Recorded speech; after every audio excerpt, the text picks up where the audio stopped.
Hello everybody, welcome to this lecture on the goddess Aphrodite and the god Eros. We'll be covering them first in their major myths and then moving on closer to the end of the lecture to the ancient Greek poetess Sappho and also Apuleius' myth of Eros and Psyche. Birth, arising, or anados of Aphrodite we covered already in the lecture on Hesiod's Theogony. Just a brief recap, when Kronos cut off Uranos' genitals with a sickle, not only Aphrodite was produced from the testicles when they fell into Pontos, the sea, but also the Erinyes or Furies, the giants, and the nymphs of Meliae, the ash tree nymphs, were born.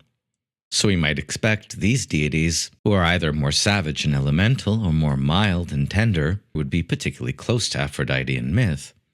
This was far from the only myth of Aphrodite's birth, however. The philosopher Epimenides, who was the original Greek Rumpelstiltskin, incubating in a cave for a very long time and then waking up with wisdom and truth, this Epimenides makes Aphrodite the sister of the Moirai and of the Erinyes and says that her parents are Kronos and Eurynome. This may have been the form that Aphrodite took in some Greek communities prior to the arrival of Aphrodite Cytherea, or Cypriot Aphrodite from the east. In Botticelli's The Birth of Venus, sometimes called irreverently Venus on the Half-Shell, we've seen already a more modest Aphrodite. The Greek reality, however, was seldom if ever modest. One of Aphrodite's main attributes is lust or wantonness, and her birth, as we've seen, is gruesome. Her main epithets, folk etymologized in Hesiod, include Cytherea, because she came to the island of Cythera first after being born, and next arose on the island of Cyprus, from which she gets the epithet Cyprogenes. And Hesiod gives us a third epithet, Philomedes, which could mean neither genital-loving or smile or laughter-loving. When Hesiod's Aphrodite arrives on land, there this majestic and fair goddess came out, and soft grass grew all around her soft feet. Fair Himeros and Eros became her companions when she was born and when she joined the gods. Both Homer and the Homeric hymn suppress the gruesomeness of Aphrodite's birth. And Homer speaks of Aphrodite as a child born of Zeus and Dione. We've also already covered the role Aphrodite played in the creation of Pandora in the Prometheus lecture, as well as her children with Ares, that is Terror, Panic, and Harmonia, in the Hera lecture. Here you see probably the best cinematic recreation of the birth of Aphrodite that I've seen, with Uma Thurman playing Aphrodite in the wonderful film The Adventures of Baron Munchausen. For another modern retelling of the myth of the birth of Aphrodite, I've also included in the course pack Rilke's poem, The Birth of Venus.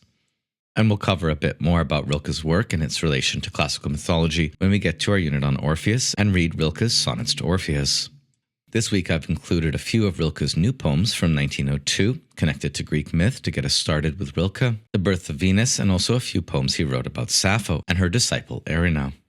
His Birth of Venus begins in the morning after that night which fearfully has passed in outcry, tumult, uproar. The sea splits open once again and screamed. And as the scream slowly closed again, and from the sky's pale light and brightness fell back into the mute fish's chasm, the sea gave birth. Bonus points this week for interpreting Rilke's beautiful poem in the discussion and evaluating how it utilizes some traditional elements of Aphrodite's birth myth and what it adds and augments. The next two epithets of Aphrodite we should mention, after the basic Hesiodic ones, and since these become especially prominent in Aphrodite worship in the classical period, are Aphrodite Urania, who is celestial, ethereal, sublime, and sacred, and Aphrodite Pandemos, who is the common, profane, or universal goddess of sex. Oddly, although heavenly Aphrodite is the same one we hear about in Hesiod's Theogony, she comes to be increasingly associated with spiritual love as a goddess of love in poetry, philosophy, and Greek religion. By classical times, Aphrodite Pandemos seems to be almost a different goddess, her parents being Dione and Zeus, and her appearances invariably bound up with lust, sexual satisfaction, and procreation. Eventually, Hellenistic and later Christian writers will ditch Aphrodite Pandemos altogether and desexualize Aphrodite Urania to such an extreme degree that she can become identified in some Christian theologians even with the Virgin Mary. Now, as the textbook notes, usually Aphrodite appears as a goddess of beauty, love, and marriage. But she's also a goddess of the sea, war, gold, anguish, heartbreak, adultery, transgressive secrets, shamelessness, and the glories of sexual rapture.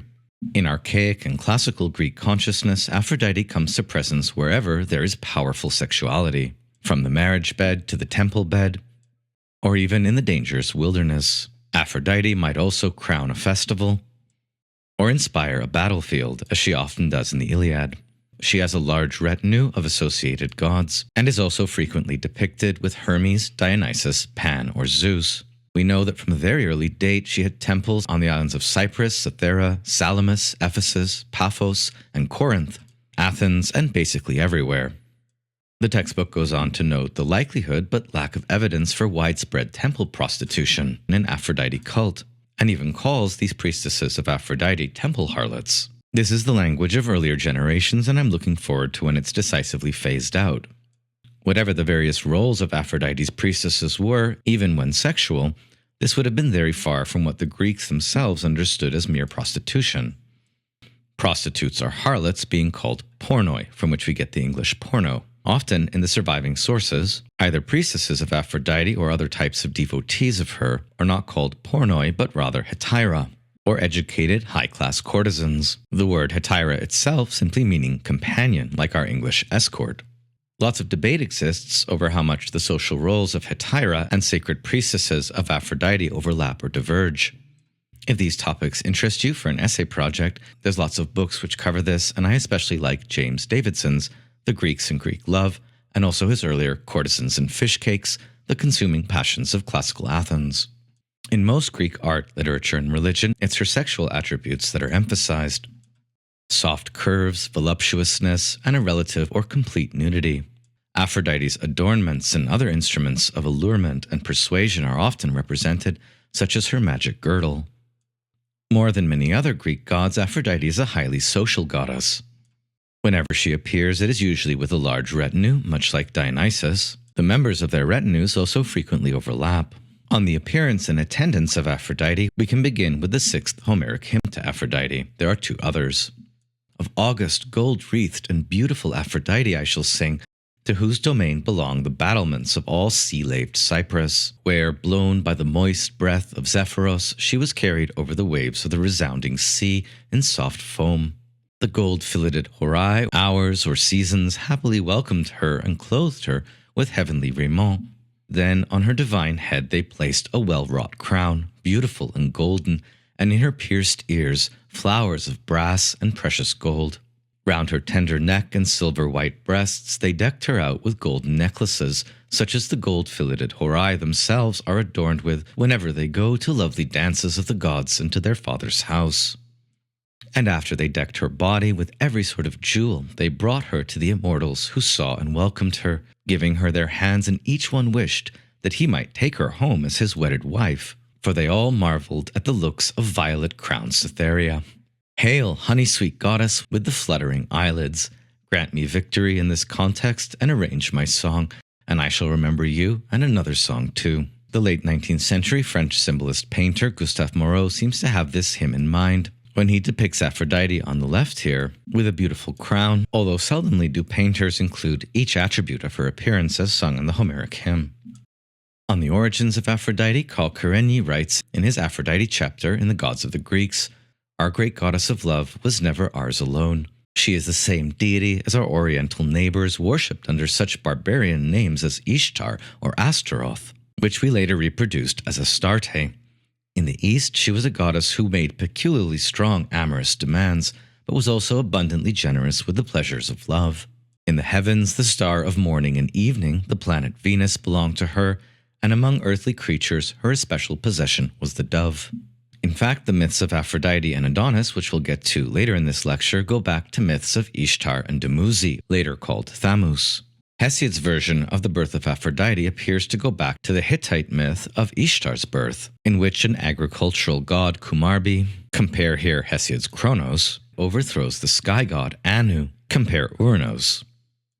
Kumarbi then bites off and swallows Anu's testicles, thereby becoming pregnant with Ishtar. To be sure, the close study of the Sumerian goddess Inanna and of the Akkadian, Babylonian, or Hittite goddess Ishtar, and also of the Phoenician Astaroth or Astarte as a goddess of war, hunting, and love, would greatly enhance our understanding of Aphrodite. The Greek myth of Aphrodite we have is told by Greek men predominantly, with the exception of Sappho and a few others. And in her representations in canonical myth, We might debate to what extent she's even a goddess of women or merely a sexualized projection of male desire. In Greek cult and religion, however, it's quite clear that she is a woman's goddess. Perhaps importantly, perhaps not, Aphrodite does not appear in the Mycenaean Linear B tablets. But this doesn't mean she didn't exist in some form. She is a prominent goddess in Homer, so debates about when she arrived to Greece exactly and the Aegean Islands or Crete are in some ways coextensive with debates about how early Homer's material really is, and how much the story changed between the 12th millennium BCE and 5 centuries later when Homer's poems were written down. Scholars have observed when they read the Iliad and the Odyssey that Aphrodite doesn't seem to be very well integrated into the Olympian pantheon. For example, she's often belittled and excluded from battle. We can definitely say that the Greek Aphrodite represents an extreme reduction or parturition of earlier Greek, Mesopotamian, or Egyptian Greek goddesses into more restrictively sexual or sensual roles and functions. However, this strategy of divide to conquer of the goddess of sex and love or even war was not unique to the Greeks. This process was already well underway and is quite legible for scholars in the history of the Mesopotamian goddess Inanna or the Egyptian Hathor. Interestingly, Aphrodite had the epithet Aria, or the warlike, at Sparta, and this didn't make much sense to the later Greeks who had entirely sexualized Aphrodite. There's now substantive evidence that the Phoenician goddess Astaroth or Astarte was the original Aphrodite, and that she migrated via trade routes to Greek islands like Crete, Cyprus, or Cythera sometime in the middle of the 2nd millennium BCE, which might make some sense of her myth in Hesiod where she's a goddess who comes from the east and emerges out of the sea. This Ur-Aphrodite or Astarte in turn goes back to the Canaanite Asherah, who was a consort of El, the high god, or Anat, El's daughter. In a way, we can say Aphrodite gets her name in founding cults in Greece, in a line that goes back to the Jewish Canaanite tribes, and perhaps also even earlier to the Sumerian Inanna or Akkadian Ishtar. In earlier Egypt, the closest equivalent to Aphrodite was initially Hathor, like Inanna, often a vicious war goddess, but in later Egyptian mythology, some of her functions are taken over by Isis. More or less everywhere, but especially in Greek mythology, it does seem that the roles of the great goddess of sexuality and war were divided more extensively than elsewhere. Other than adornment and jewelry, Aphrodite or other Mycenaean goddesses who were like her seem to be associated with the making of perfumes. And during the Mycenaean period, perfume production was one of the most flourishing palatial businesses. While we don't hear the name of Aphrodite in Linear B tablets, we do get wonderful recipes for the creation of olive oil-based perfume, which might be scented with plants like cypress, sage, coriander, and rose. I once attended an exhibit in Paris where you could smell the perfumes created from these ancient recipes and which were manufactured using the ancient techniques. They smelled absolutely wonderful. And it seems they'd be fairly easy to make at home if somebody out there wants to try this for their creative project. We know that in Crete, the epithet Antheia, or flower goddess, was Aphrodite's, and this title may represent her old link with herbal magic, and some of her associated plants like the apple, the myrtle, the poppy, the rose, or water mint. Aphrodite Antheia was also understood as the maker of the morning dew. The children of Aphrodite in later Greek myth are many. We've already heard about her 3 children with Ares, Terror, Panic, and Harmonia, more on her soon. Her child with Hermes is Hermaphroditos, a combination of both their names and the first transsexual. Also with Hermes, but sometimes Dionysus, Pan, Adonis, or Zeus, she is the mother of Priapus, the god of the massively, eternally erect and unquenchable male phallus. Statues of Priapus can be found in gardens and at doors throughout the Greek world. His effigy, often merely a large erect phallus, being considered a scarecrow, a bringer of luck, and a bulwark against thieves. I wonder what the Greeks are saying they're going to do to thieves with that one. Priapus is later extensively mythologized among the Romans as a god of pornography. In Pindar, we hear about the mythical king Rhodas, the divine personage of the island, who was believed to have risen from the sea and was regarded as the son of Aphrodite and Poseidon.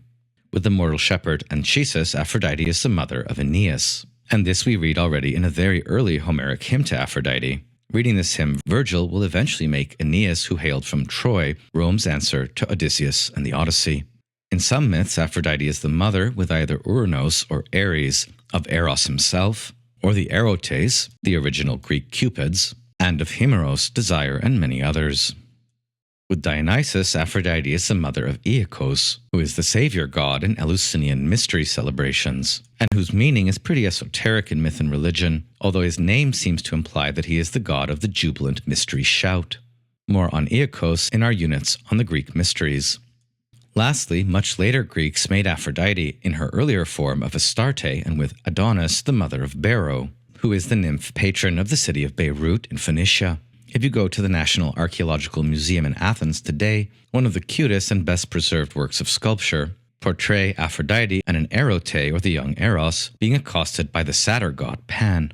Aphrodite is looking at him disdainfully and holding up her shoe in order to give him a whack, and the Erote seems to be taunting him, as the much shorter and homunculus-like god Pan looks up lasciviously and seems to be pleased with himself for getting his hand on Aphrodite's booty. In contemporary art, Aphrodite, like Athena or Dionysus, is often reappropriated by BIPOC artists. Here you see Harmonia Rosalis's amazing black or Afro-Cuban Aphrodite, itself a redo on Botticelli's, and if you look up Harmonia Rosalis, you can find a large number of similarly wonderful canvases, which re-envision many of the Greek myths in Western painting. Charlene Spretnak, in her short but helpful book Lost Goddesses of Early Greece, again gives us a helpful summary of Jane Harrison's view of this goddess. Despite being the least chaste of all the goddesses, the earliest Aphrodite might still be considered as virginal or Parthenos in the religious and cultic sense of remaining independent, a fertility goddess of all creation. Thinking of Aphrodite as virginal in the sense of independence, like we did with Athena last week, may work speculatively for an earlier Aphrodite, but I haven't found a place where Aphrodite is called Parthenos in archaic or classical sources, so this can be a bit of a stretch. Also in Jane Harrison, we hear helpfully that when Aphrodite is assimilated into the patriarchal Olympus, a foolish and futile attempt is made to fit her out with a husband, the craftsman Hephaestus. Harrison simply finding no deep meaning in this famous Homeric myth, but rather reading it as a delimitation of the power of Aphrodite. In fact, you might be interested to know that the net in which Homer represents Aphrodite as being caught by Hephaestus was originally Aphrodite's own net as a goddess of the sea, and this net seems to have been worn by priestesses in their spring festivals. Walter Friedrich Otto begins his otherwise amazing chapter on Aphrodite on a definite low note. Quote, "But we can leave the question of historical origins without fear that we shall miss data essential for understanding the Greek goddess. Whatever the Orient or prehistoric Greece may have contributed to her image, its basic character is thoroughly Greek. The idea which the name Aphrodite denotes for us is a genuine expression of the spirit of pre-Homeric Hellenism. And we need to direct our attention only to that idea." Otto proceeds, as we've seen as usual for him, with more hyperbolic Greek and Eurocentric auto-immunizing rhetoric. "Once and for all, let us exclude the Oriental taint." And, quote, "The Queen of Heaven, as she is celebrated in Babylonian poems, is utterly foreign not only to the Homeric, but even to the Orphic hymns." Otto's Aphrodite chapter is otherwise great, but this is really facepalm-worthy. In fact, the rich recovered poetry of the Sumerian Inanna or later Ishtar, especially the highly sexualized marriage hymns of Ishtar and Dumuzi, can leave little doubt regarding their profound relevance for our understanding of Aphrodite.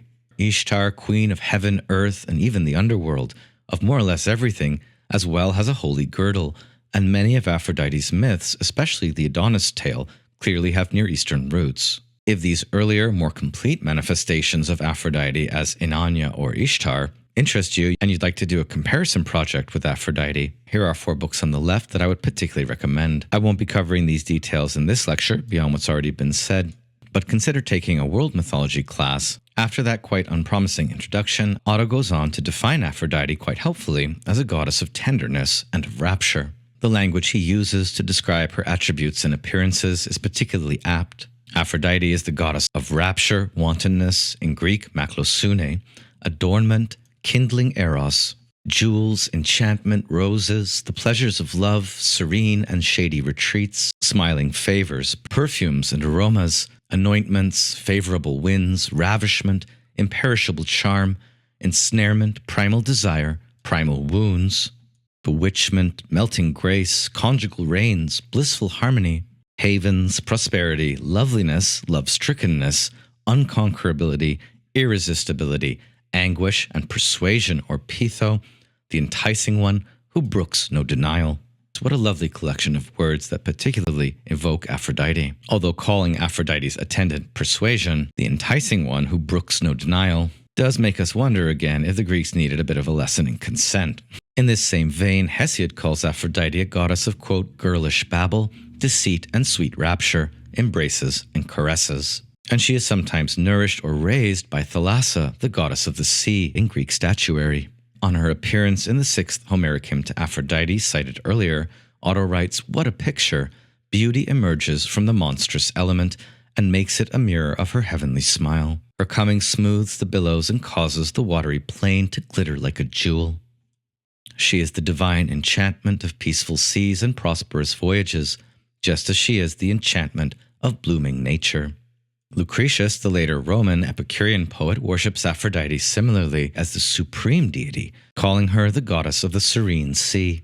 In Lucretius, however, Aphrodite is more tranquil and aloof, untouched by the human condition, and immune to our prayers. If Lucretius's Aphrodite interests you for an essay project, you can pick up Venus as Muse from Lucretius to Michael Serres. Next, in her association with the Graces, with whom she dances and bathes, is anointed and clothed, Aphrodite is especially a goddess of sacred gardens, or in Greek, kepoi. In Euripides' tragedy, Medea, the chorus sings of Aphrodite who, quote, sprinkled the land from the fair streams of Cephisus and breathed over it breezes soft and fragrant. Ever on her hair she wears a garland of sweet-smelling roses. Again, the Cretans called Aphrodite Anthea, or flower lady, and celebrated her in the spring blossoms, especially roses in bloom. And the rose is often an image of Aphrodite, as in the poet Tiberianus. Spring, Thallo, is naturally Aphrodite's favorite season. And as a goddess of gardens, Aphrodite often shares this role with her consort Adonis. At the garden altar of Aphrodite on Mount Eryx, it was said that all traces of fire disappeared each morning and dewy green grew in their stead, making Aphrodite, like Dionysus, a goddess of vegetal fertility. Her special plants are tamarisks, pomegranate trees, and as mentioned before, myrtle, roses, apple trees, and poppies, and also many spices and aromatic flowers. The connections of Aphrodite and her consort Adonis to gardens are so extensive that Marcel Deschamps has written a whole book on this, The Gardens of Adonis, Spices in Greek Mythology. As a goddess of sex or rapturous love embraces, the Greek phrase works of Aphrodite becomes synonymous with the pleasure of love and love arts. A concept we hear about already from the priestess Shamet in the Epic of Gilgamesh. The first and longest Homeric hymn to Aphrodite begins, "Muse, tell me of the deeds of golden Aphrodite, the Cyprian, who stirs up sweet passion in the gods and subdues the tribes of mortal men and birds that fly in the air, and all the many creatures that the dry land rears, and all that the sea. All these love the deeds of rich-crowned Cytherea." This early hymn makes Aphrodite a goddess not only of mortal human love, but also of all procreation in the animal and the plant kingdom.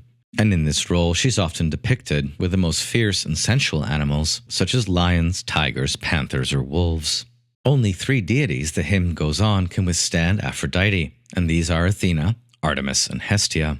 Every other god, mortal, or living creature are her slaves. On this note, the tragic poets Sophocles and Euripides will sing of the unconquerability and omnipotence of Aphrodite. And it is from this early Homeric hymn that Lucretius seems to get his image of Aphrodite as the hot desire which suffuses and controls the animal kingdom. Our earliest myth of Aphrodite's coupling with a mortal man, Anchises, is told in the first Homeric hymn to Aphrodite. As the goddess makes her way to handsome Anchises, there follow grey wolves wagging their tail, lions with glittering eyes, bears and swift-footed panthers. Joyfully the goddess looks upon them and fills their hearts with sweet longing, so that all in pairs they take their pleasure of love in shady retreats. The textbook gives us the whole of this Homeric hymn, and the tale of Anchises begins when Zeus puts sweet longing for Anchises in Aphrodite's breast as payback for all her machinations and getting Zeus in trouble. Anchises is a beautiful shepherd on Mount Ida near Troy, a bit like the Trojan equivalent of Hesiod on Mount Helicon. In beauty, Anchises was like the immortals, and so when laughter-loving Aphrodite saw him, she fell in love, and a terrible longing seized her being. Next, Aphrodite goes to her greatest temple, Paphos in Cyprus, from which we get her epithet of the fluttering eyelids. And there Aphrodite prepares herself with the Graces and emerges perfumed in heavenly sweetness. She then hastens back to Mount Ida and finds Anchises alone in his hut, playing his lyre. Disguising herself as a beautiful young virgin, the raiment about her tender breast shone like the moon, a wonder to behold.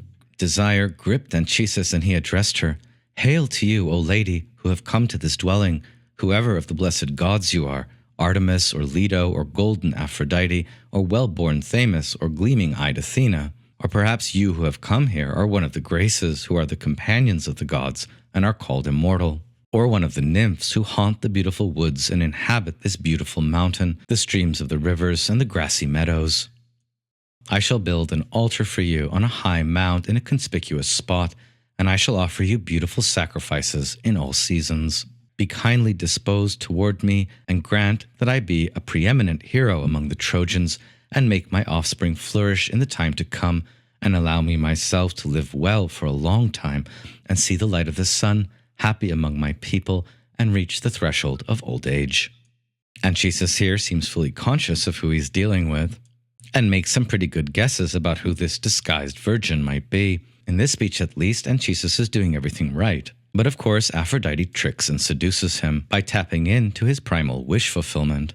She replies deviously that she is but a mortal and a Trojan princess at that, who was reared in the wilderness by her nurse but snatched away by the god Hermes during her choral dances with other nymphs to Artemis, and then whisked away by Hermes through many light and darksome places, Hermes eventually bringing her to Anchises with instructions that she should marry him and bear his children.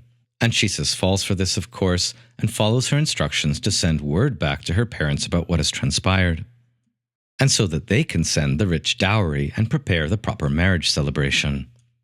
In the first Aphrodite sex scene in Western literature, Aphrodite wastes no time in seducing him, but tellingly, she doesn't even have to try. For it is Anchises, having just declared his honorable intentions, who goes on to suggest that they should join in love right here and now, and that not even the god Apollo could restrain him. For after I have once gone into your bed, O maiden, fair as a goddess, I should ever be willing to go below into the house of Hades. Laughter-loving Aphrodite coquettishly creeps into his bed with its fine coverings and soft blankets, including the skins of bears and loud-roaring lions that Anchises had slain on the mountainside. He first removes her gleaming ornaments, the intricate brooches, and the flowers in the necklaces, and next he loosens the belt around her waist and takes off her shining garments and sets them down on a silver-studded chair. Then, by the will of the goddess and of fate, he, a mortal man, lay with an immortal goddess without knowing the truth. Really, poor Anchises here never had a chance. After a deep and sweet sleep, Aphrodite wakes him up mischievously in her full form, which reached up to the well-wrought beam of the roof, and from her cheek shone the heavenly beauty that belongs to Cytherea of the beautiful crown. "Tell me," she says vainly, "if I appear to you like the person whom you first perceived with your eyes." Anchises is terrified and worries for his virility, even for his life, replying, "Now from the first moment that I have looked at you with my eyes, O goddess, I know you are divine, but you did not tell me the truth. But I implore you, by aegis-bearing Zeus, do not allow me to continue to dwell among mortals, still alive but enfeebled. Have pity, for no man retains his full strength when he sleeps with a mortal goddess." And we can wonder in Greek folklore if a kind of physiological curse on a man's virility is implied here, or if it's more simply the death of desire by comparison. Regarding his worries about never being able to get it up again, Aphrodite replies kindly and consolingly. The goddess speaks, "Anchises, most renowned of mortal men, be of good courage and do not be overly frightened in your heart. For you need to have no fear that you will suffer evil from me or the other blessed gods. Indeed, you are beloved by the gods, and you will have a dear son who will rule among the Trojans. And his children will produce children in a continuous family succession. His name, our son, will be Aeneas. Although you can't tell anyone this," Aphrodite adds, "since I am gripped by dread anguish, because I went to the bed of a man. Oh dear, what have I done? I've slept with a mortal man. And now all of his descendants will be the most godlike among men in beauty and stature." We can note how although the goddess is in dread anguish, or Greek ainos, she is not fickle or ruthless to Anchises, and even compares her transgression here to when Zeus carried off fair-haired Ganymede, or when golden-throned Eos, the goddess of the dawn, carried off Tithonus, one of your race. A little bit of fickleness on Aphrodite's part, however, is also implied in the hymn, For although it is in her power to continue to love Anchises and even perhaps to petition to Zeus for his immortalization, this does not seem to be what Aphrodite wants. This may be the first appearance in our sources of Aphrodite making excuses, and she explains to Anchises that while Ganymede became the cupbearer of the gods and Zeus's eternal boy lover, on the other hand, Tithonus was granted immortality but not protection from old age. And so she explains herself to him, I should not choose that you, Anchises, be immortal and live day after day like him, but if you could live on and on a beautiful man as you are now, and if you could be called my husband, then grief would not cloud my anxious heart. This sounds like just about the most subtle breakup letter that's ever been written. She's basically saying there's a 50-50 chance whether you'll turn out like Ganymede or Tithonus, and I'm not willing to chance it since sleeping with you was already a disgrace for me. Here Aphrodite acts selfishly yet affectionately, and immediately digresses with no thought for Anchises or her love for him into more serious worries about her reputation. Now no more will I be able to open my mouth about this power of mine among the gods, since driven quite out of my mind, wretched and blameless, I have been utterly insane. I have gone to bed with a mortal, and I carry his child in my womb. Aphrodite's concern close to the end of the hymn seems to be to save face. And note how she does not experience shame at all for what she's done, only fear at the consequences to her reputation and to her power of persuasion among the gods. The hymn concludes with Aphrodite warning Anchises to keep their one-night stand secret, or he'll be struck with a thunderbolt, and in some myths this is how Anchises actually dies, and she concludes with a long prophecy regarding the rewards that he will be given if he complies, a little bit of blackmail there, especially the birth and might of their son Aeneas. This is of course all perfect material for Virgil to later rework into his Aeneid. And note also how, like in the Eros and Psyche myth, the goddess Aphrodite is already very worried about the survival of her cult even in the 7th to 6th century BCE. Note also how her war connections, which are suppressed by the Greeks, are partly revived among the Romans through Aeneas, and in fact under the Romans her reputation tends to grow. Well, that was getting a little steamy, so I took off my cardigan. And thankfully Otto next points to the fittingness of Aphrodite's associations with marriage and child-rearing. Of course, often the consequences of succumbing to the influence of this goddess. Otto notes how Aphrodite is not a goddess of marriage and conjugal union like Hera is, but still widows and maidens make offerings to her prior or during a marriage, and in Sparta, Aphrodite Hera was worshipped. On Aphrodite's essential nature, Otto writes, from her comes the all-powerful yearning, which can forget the whole world for the sake of the one beloved, but it also can shatter honorable bonds and break sacred faith, only to melt into oneness with the beloved. In this terrifying aspect, Aphrodite does not tolerate mockery and persecutes those who deny her with a horrible savagery.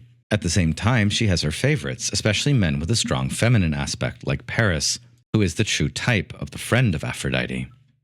In contrast, in the Iliad, Menelaus, Helen's husband, is a friend of Ares, and thus fearsome and manly, but Paris is almost androgynous and a musician or dancer.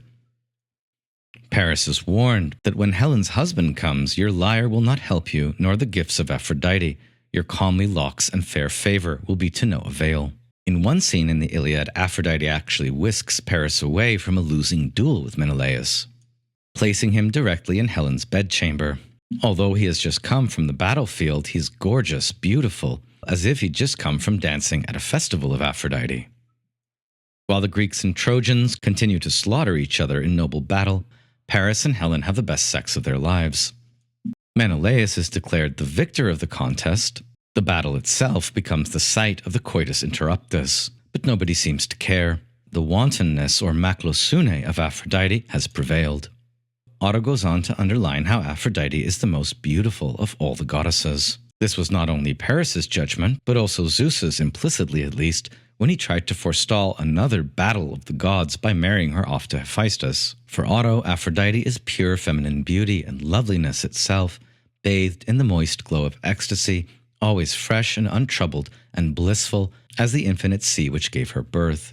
Poets and artists all agree she is the deep-bosomed goddess of golden and smiling laughter, ever attended by amiable and winning charms such as the Graces. And it is these gifts that she also endows in Pandora, the first woman. When once this gift of Amphitrite was passed on to Phaon, a ferryman near the island of Lesbos, and a kind of double of Apollo, Phaon became so handsome that Sappho is said to have cast herself into the sea from the Leucadian cliff for his sake. This myth is a kind of trashy way to round out the life of Sappho and make her ultimately powerless before the beauty of a beautiful man. We'll return to this later. Aphrodite's famous girdle is sometimes in our sources a corset for her bosom, and sometimes an accentuation on her lower parts, although Aphrodite's belt may be different from her girdle. In any case, Hera begs the use of it when she wishes to arouse Zeus's love. Probably the most important attendants in Aphrodite's retinue are Pothos, longing, Himeros, desire, and Pytho, persuasion. And importantly, Aphrodite is said to have invented the magic wheel of love, or the eunuchs, a device used in magic incantations and to cast love spells, which is also associated with the goddess Hecate. Jason is said to have first used the eunuchs to set Medea's heart in blazing tumult with lashes of longing. And as a goddess of the love wheel, of love potions and spells, Aphrodite also appears frequently in the Greek magical papyri. Her appearances in Greek tragic myth and the tragic theatre are usually pretty profound and interesting. In Sophocles' Antigone, the chorus sings, "The just themselves have their minds warped by thee to wrong for their ruin. For the will of the goddess Aphrodite is unconquerable." In Greek, amekanon, not to be prevailed upon. It is under the sway of Aphrodite that Haemon, the son of Creon, and his to-be bride Antigone both die in the West's original Romeo and Juliet tale, and Creon and the state of Thebes are all ruined. More on Aphrodite in the Antigone play in our unit on Oedipus and Antigone. In Euripides' play Hippolytus, which we'll look at briefly next week, in connection with the goddess Artemis, Aphrodite is represented as bringing good fortune to men who honor her, but doom to both men and women who don't. She even makes a show of upbraiding any woman who offers resistance to her will. Phaedra, the wife of Theseus, is struck by Aphrodite with mad passion for her stepson Hippolytus, possibly for her avoidance of marital obligations. And even the innocent Hippolytus is ruined for not satisfying his stepmother's insatiable lust. Recall how Phaedra's mother, Pasiphae, was inflamed with her unnatural passion for the white bull by Aphrodite. And in a fragment of the lost play of Euripides' Cretan Women, Pasiphae gives an eloquent self-defense by claiming that Aphrodite was wholly responsible. I suppose it's not just men, but sometimes women as well, who say in Greek myth, "The god made me do it." As a home-wrecking goddess in tragic myth, Aphrodite destroys security and restraint, as in the case of Phaedra and Hippolytus. And in other tales, she causes great distress by implanting in women blind and often criminal devotion to a strange man. This seems to be how she operates in the tale of Helen and Paris, and also of Jason and Medea. In tragic myth, the love that Aphrodite instills can turn to hate in an instant. And so the chorus in the Medea play sings, "May you never launch at me, O Lady of Cyprus, your golden bow's passion-poisoned arrows, which no man can avoid. May moderation or sophrosune content me, the fairest gift of heaven." Here Aphrodite is prayed to, precisely in order to keep her maklosune, or wantonness, away. In the Hippolytus play, a nurse tries to give Phaedra some sage advice regarding her predicament of being inflamed with maklosune for her son-in-law, Hippolytus. "You cannot withstand Cyprus if she rushes upon you full tilt. When she finds a person yielding, she comes on gently. But when she finds a person too high and mighty, she takes him, and what do you think she does? Knocks the pride right out of him. It is pure presumption wanting to be better than the gods. Have the courage to love. A god has willed it. You are sick. Find some way to cure your sickness." Maybe the worst piece of advice ever given by a wise old nurse to a young woman in Greek myth. What it points to is that in tragic myth, Aphrodite is sex-positive and patriarchy-justifying goddess, but one with a troubling double nature, at the same time violent and fearful, but also rapturous and smiling.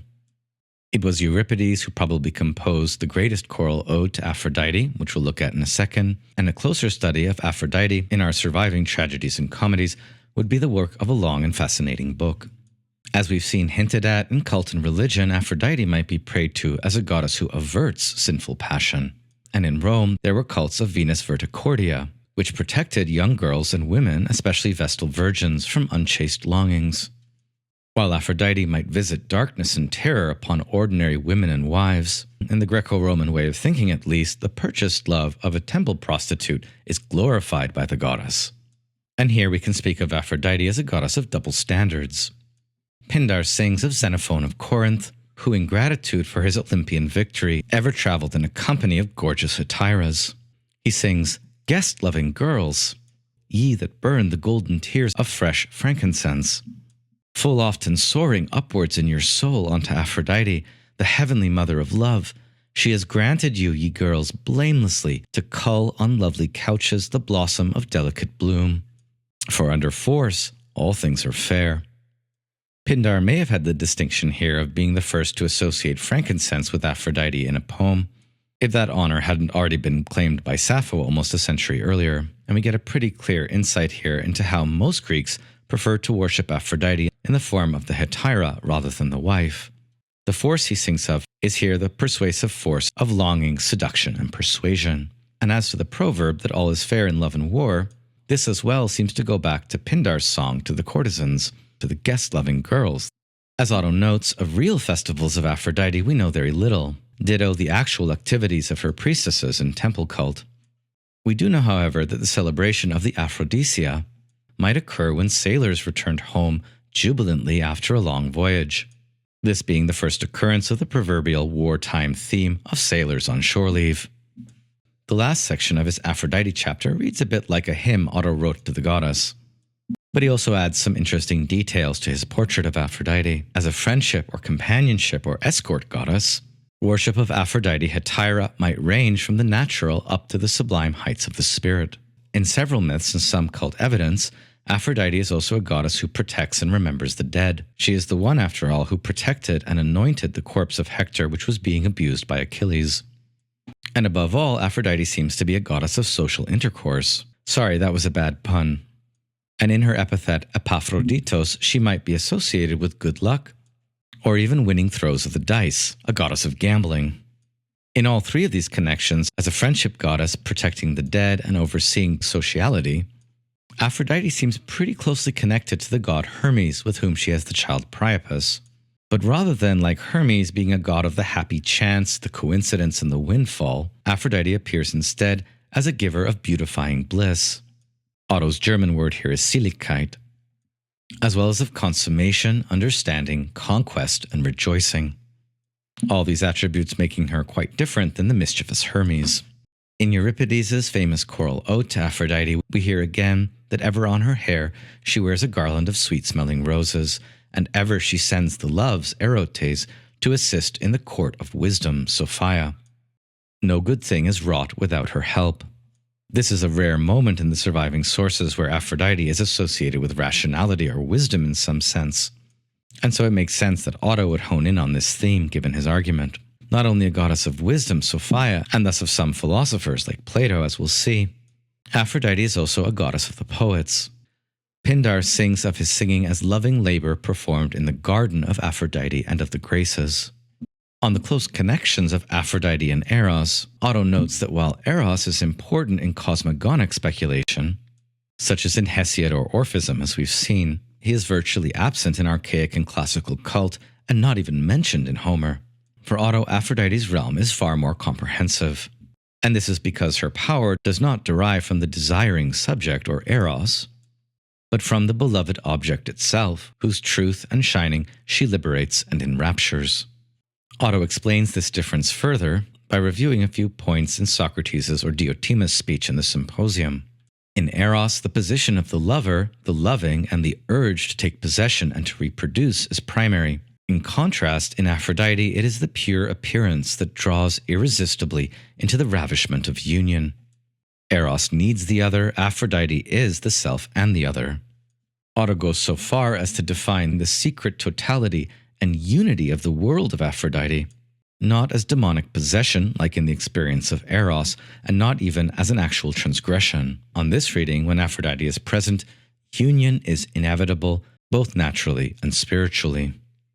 And men and women are grateful for Aphrodite's gift of receptive, lovable grace, and this is why her daughter by Ares is Harmonia, a goddess very close to Aphrodite who, in Aeschylus, is the executor of Aphrodite's sway over the skirmishes and the reunions of lovers.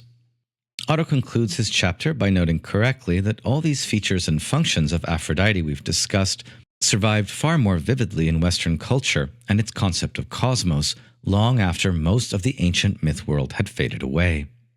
The centrality of Aphrodite to Greek and Western philosophy and thought was already underlined by the pre-Socratic philosopher Empedocles of Acragas in the 5th century BCE, Empedocles becoming one of the only pre-Socratic philosophers to still be read in later Christendom. In his Metaphysics, Empedocles made love and strife, or philia and Eros, the two most elemental gods and world overseers, thus inaugurating the timeless debate of whether love will or will not win out in the end. When Empedocles describes Aphrodite by name, he says that she causes human hearts to beat for one another and produces perfect harmony and unity in the great world epochs. Here in Empedocles, Aphrodite, or Philia, is simply the most cosmic goddess of all, and hence the expansion of her cult around this time and afterwards as Aphrodite Urania, who is opposed to Aphrodite Pandemos and who amazingly becomes syncretized by later Christian theologians with the Virgin Mary. In Aeschylus's play The Danaids, a cosmic Aphrodite even moves holy heaven itself to approach earth conjugally, Aphrodite overseeing the bride-like yearning of the earth for love, and so rain falls from heaven and impregnates the earth, which bears herbs and fruit of the heavenly seed. All this is the work of Aphrodite. As to Aphrodite and Eros' presence in classical Greek philosophy, such as Plato, I'll be covering that a bit more closer to the end of the lecture and in a separate video. In Otto's conclusion, by the time of Lucretius, Aphrodite has become the, quote, goddess of the miracle of love, for she alone has the power to bestow peace upon the world. Lucretius here becoming the first John Lennon. Even the war god Ares, although deeply wounded by love, embraces Aphrodite and fixes his hungry eyes upon her, glutting himself with her, but even the war god is soothed when the goddess lovingly whispers in his ear a sweet prayer for peace. And Otto ends by pointing to the paradox of Aphrodite. She can easily bring and dispense horrible destructive strife and confusion, but she is also the most luminous and blissful harmony. Her greatest attribute is that she brings magic brightness to the dark shadows, and thereby completes creation, which makes her sound here a little bit like the Gnostic goddess Sophia, or thunder. Our textbook covers the myth of Aphrodite and Adonis first, likely because it comes from the oldest stratum of her mythologium, and is also the most famous, this being originally a Phoenician tale of the goddess Astarte. Our sources for the myth of Aphrodite and Adonis are, however, predominantly much later, except for a few tantalizing fragments in poets like Sappho. Let's cover the background myth here first. Very briefly, in Ovid, Aphrodite turns all the women of Cyprus into the first prostitutes for denying her divinity, and then, on account of their own shamelessness, they were turned into stone. Nasty Aphrodite.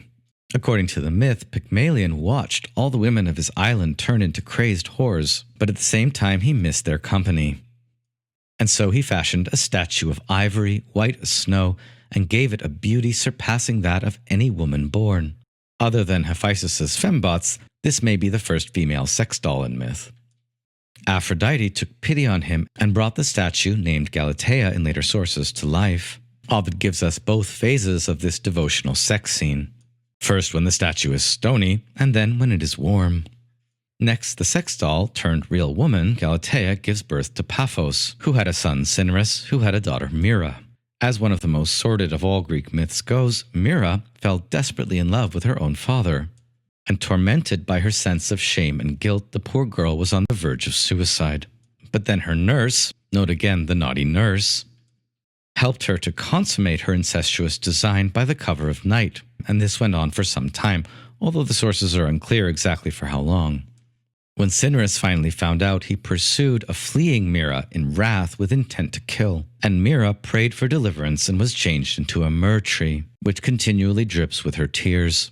Since Myrrha had become pregnant by her father, from the tree was born a beautiful son named Adonis, the most handsome youth and the keenest hunter. Enter stage left Aphrodite, for at the sight of Adonis, Aphrodite fell desperately in love, and warned the young Adonis against the dangers of the hunt, telling him to be especially wary of any wild beasts that would not turn and flee but stood firm.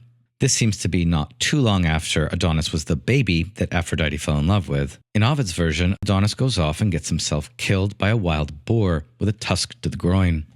And this before Aphrodite had an opportunity to consummate her union with him. He lies dying on the yellow sand, and Aphrodite hears his cries while she is flying to Cyprus on a chariot of swans. She immediately returns, falls upon the corpse in violent lament and wailing, quite uncharacteristic of her, and then admonishes the fates that her memorial of grief for Adonis will outlast this temporary setback. Under the auspices of Aphrodite and founding a cult to him, Adonis's death and resurrection will be annually reenacted and dirges sung as Adonis's blood turns into flowers. Aphrodite begs Persephone and perhaps also Hades and Zeus to allow this, and she reasoned that Persephone had earlier transformed the nymph Mentha into an immortal, so why can't she do the same thing for her Adonis? As Aphrodite tends Adonis's brutal wounds with nectar, Persephone seems to hear her prayer, and his bloodied body becomes transformed into anemone flowers. Definitely one of the most bizarre metamorphoses in all of Ovid. The textbook mentions another version of this myth, in which Aphrodite is more clearly the great mother goddess, and Adonis, her lover, a vegetation or fertility god. But again, like with the Khairein myth, it doesn't mention its source, which is Apollodorus' library. Apollodorus writes that 9 months after Myrrha had been turned into a myrrh tree, the tree split open and the baby named Adonis was born. Because of his beauty, Aphrodite concealed him in a chest, keeping it from the gods, this being an interesting parallel to Athena's adoption of Erichthonius. The myth goes on to tell how Aphrodite entrusted the box with Adonis inside to Persephone for safekeeping. But Persephone, like the Dew Maidens and like Pandora, of course, opened the box, and as soon as she got a glimpse of the baby Adonis, she refused to return him. When the matter was brought to Zeus for arbitration, that's when he decided to divide the year into 3 parts or seasons, and decreed that Adonis would spend 1/3 of the year by himself, 1/3 with Persephone, and the rest with Aphrodite. As it turned out, the original or a resurrected Adonis loved Aphrodite so much that he decided to add his solitary time to her portion. In this version, Adonis grows up under the care of Persephone and Aphrodite, and probably consummates a union with both of them during his first life. But later on, while hunting, he was attacked by a boar and died. In her Adonis myth, Aphrodite can be compared not only to Athena, but Aphrodite's dispute with Persephone over Adonis also forms a kind of parallel with Apollo and Hermes' later dispute over preeminence in the eyes of Zeus. More on that later. The textbook concludes this section by noting the parallels between the myth of Adonis and Christianity, for it is possible to detect similarities between the Easter celebrations of the dead and the risen Christ and those in honor of the dead and risen Adonis. Christianity, too, absorbed and transformed the ancient conception of the sorrowing goddess with her lover dying in her arms to that of the sad Virgin Mary holding in her lap her beloved son. Concluding our coverage of the main myths of Aphrodite, we can look next to her appearance in the Orphic hymn. Heavenly, smiling Aphrodite, praised in many hymns, sea-born, revered goddess of generation, you like the night-long revel, and you couple lovers at night. O scheming mother of necessity, everything comes from you, and you have yoked the world, and you control all 3 realms. You give birth to all, to everything in heaven and upon the fruitful earth, and in the depths of the sea, O venerable companion of Bacchus, you delight in festivities, O bride-like mother of the Erotes, O persuasion whose joy is in the bed of love, secretive giver of grace, visible and invisible, lovely tressed daughter of a noble father, bridal feast companion of the gods, sceptered she-wolf, beloved and man-loving giver of birth and of life. With your maddening love charms you yoke mortals, and the many races of beasts to unbridled passion. Come, O goddess born in Cyprus, whether you are on Olympus, O queen, exulting in the beauty of your face, or if you wander in Syria, country of fine frankincense, or yet driving your golden chariot in the plain, you lord it over Egypt's fertile riverbed. Come, whether you ride your swan-drawn chariots over the sea's billows, joying in the creatures of the deep as they dance their round dances, or as you delight in the company of the dark-faced nymphs of the land. As light-footed they frisk over the sandy beaches, come, lady, even if you are in Cyprus that cherishes you, where fair maidens and chaste nymphs throughout the year sing of you. O blessed one and immortal, pure Adonis, come, O beautiful and comely goddess, I summon you with holy words and a pious song. This is probably one of the more densely layered and fascinating of the Orphic hymns, and in it we see that Aphrodite is both carnal and spiritual, Aphrodite Pandemos and Aphrodite Urania, and so fundamentally double-natured. In other Orphic hymns, however, sometimes zelos, jealousy or envy, and apate, deception, attend her birth. And for some Orphics, Aphrodite is the daughter of Zeus, born when Zeus himself ejaculated into the sea. She is here a cosmic goddess of procreation, as she is in Lucretius, and also the scheming mother of necessity, Anake or Andrasteia. In terms of the placement of this hymn in the Orphic hymns, Aphrodite is sung only after 3 hymns to Dionysus and to his retinue in festivals, Dionysus and Aphrodite being very closely connected for the Orphics.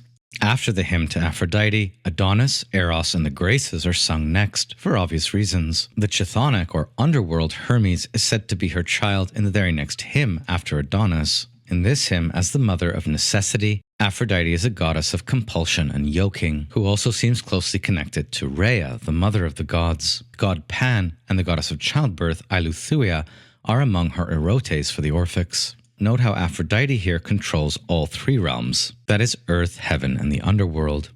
And it's hard not to make a connection here to the earlier goddess Inanna as a queen of heaven and earth, who descends into the underworld yet survives, also becoming in some sense a goddess of the underworld too. The most beautiful and enigmatic line in the hymn arrives when the poet describes her as the bridal feast companion of the gods, or the sceptered she-wolf, which is an extremely cool and beautiful image, and one which links Aphrodite to sacred hierogamies. The rest of the hymn reveals the poet's deep knowledge of all the places where Aphrodite might be when he calls to her, from which he is summoning her to turn around and arrive at the Orphic ritual. The next shorter Orphic hymn to Adonis begins, "Hear my prayer, O best and many-named god, fine-haired, solitary, full of lovely song, Ubolius, many-shaped, and noble nurturer of all, maiden and youth in one, withering bloom, O Adonis, you vanish and shine again in the fair season's turn. 2-horned spirit of growth and blooming, much loved and wept for you are, O fair and joyful hunter of the luxurious main. Desire is in your mind, O sweet blossom and offshoot of Aphrodite and Eros, child born on the bed of lovely tressed Persephone. Now you dwell beneath murky Tartarus, and now again towards Olympus you bring your fruitful grown body. Come, O blessed one, and bring earth's fruits to the initiates." Here Athanasicus notes that Adonis's name is from Semitic origin, Adon, which means Lord, and you can compare here the biblical Adonai, which is a name for God or divinity, alongside Yahweh and Elohim. Attis, who we'll look at in a minute, is a very similar figure to Adonis, and is coupled with the great goddess mother Cybele, much as Adonis is coupled with Aphrodite. Adonis worship seems to have landed on Cyprus pretty much at the same time that Aphrodite worship did, but our earliest poem which evokes him is Sappho's Fragment 140. As we've seen, rituals associated with the gardens of Adonis are legion, and he had many festivals dedicated to him throughout the Greek world, which were ever associated with mysterious deaths, laments, and resurrections. The Orphic hymn here combines many of these traditional elements, and it seems to make Adonis a lot like Dionysus. Both are called many-named, wise counseling, and androgynous gods with horns. A close comparison of Adonis with other male fertility gods like Osiris in Egypt or Dumuzi in Mesopotamia would be the subject of a long lecture. Most importantly, in the Orphic hymn, Adonis seems to have 2 births. First, as the sweet blossom and offshoot of Aphrodite and Eros, and next, perhaps in his second birth, as a son of Persephone and Dionysus. The most beautiful phrase in this hymn arrives when the poet describes Adonis as the joyful hunter of the luxurious main. We'll be saving a more in-depth discussion of the myth of Cybele and Attis, which is so similar to the Aphrodite and Adonis tale, for later units when we cover Greek mystery religion. But just in broadest outline here, Cybele is the Phrygian great mother goddess, often identified in later worship with Rhea and called Rhea Cybele. According to myth, she was originally bisexual, but castrated herself, and from the severed organs the almond tree arose. A bit like Mira's myrrh tree. Nana, the daughter of a river god, comes along and plucks the blossom from the tree and puts it in her bosom. The blossom disappeared into her chest, and she found herself pregnant with Attis. She exposed the child as an infant, but a satyr found and raised him, and he grew into an extremely handsome youth. When the great mother goddess Cybele saw him, she fell in love completely. And since his father was the almond blossom, as well as the Phrygian mother's severed genitals, it does seem that Attis is also Cybele's son, through the surrogate womb of Nana, making this the earliest myth of sacred surrogacy that we have. Alas, although the great mother Cybele loved her son Attis, he loved another, and Cybele drove him mad with jealousy such that he castrated himself. Lamenting over what she'd done, she prayed permission to Zeus to resurrect him and make him immortal, and this Zeus granted. Cybele worship was extremely widespread, especially in the Roman world, and from the testimony we have seems to have involved a lot of orgiastic frenzy, including elements of self-mutilation. Cybele's priests were called Galli or Corybantes, and they might very often be eunuchs, who had self-performed Attis's castration act in order to prove their devotion to the goddess. Cybele often appears as an even more savage or badass female Dionysus, but she has strong connections with Aphrodite as well. We're not sure how far back her identification with Rhea goes, but we do frequently see Rhea Cybele named together, especially in regards to the Corybantes and their protection of the infant Zeus. Sir James Frazer writes very fancifully on her mystery religion in the Golden Bow, but this is likely more Christianity-inflected, fanciful reconstruction than good anthropology. And since it's not that related to the goddess Aphrodite, we'll be returning to it later in the course. Let's transition now from Aphrodite to the god Eros, who gets hardly any coverage in our textbook and was pretty much dismissed by Otto. And we can begin here with the Orphic hymn to Eros. I call upon great, pure, lovely, and sweet Eros, winged archer who runs swiftly on a path of fire and plays together with gods and mortal men. Inventive and two-natured, he is master of all, of heavenly ether, of the sea, of the land, of the all-begetting winds, which for mortals are nurtured by the goddess of the green fruit, and of all that lies in Tartarus and in the roaring sea. You alone govern the course of all these, but Blessed One, come to the initiates with pure thoughts, and banish from them all vile impulses. This Eros seems very close to Aphrodite in being a god of all three realms, and closely nurtured by Aphrodite herself as the goddess of the green fruit. Here the Orphics seem to be saying that the cosmogonic Eros we hear about in Hesiod and Aphrodite are nearly two sides of the same deity. But the hymn as well underlines, like Otto, the even more dangerous ambiguity of Eros. He might bring vile impulses or frenzied subjective desire, and so is asked only to arrive in one manifestation of his double nature, that of pure thought.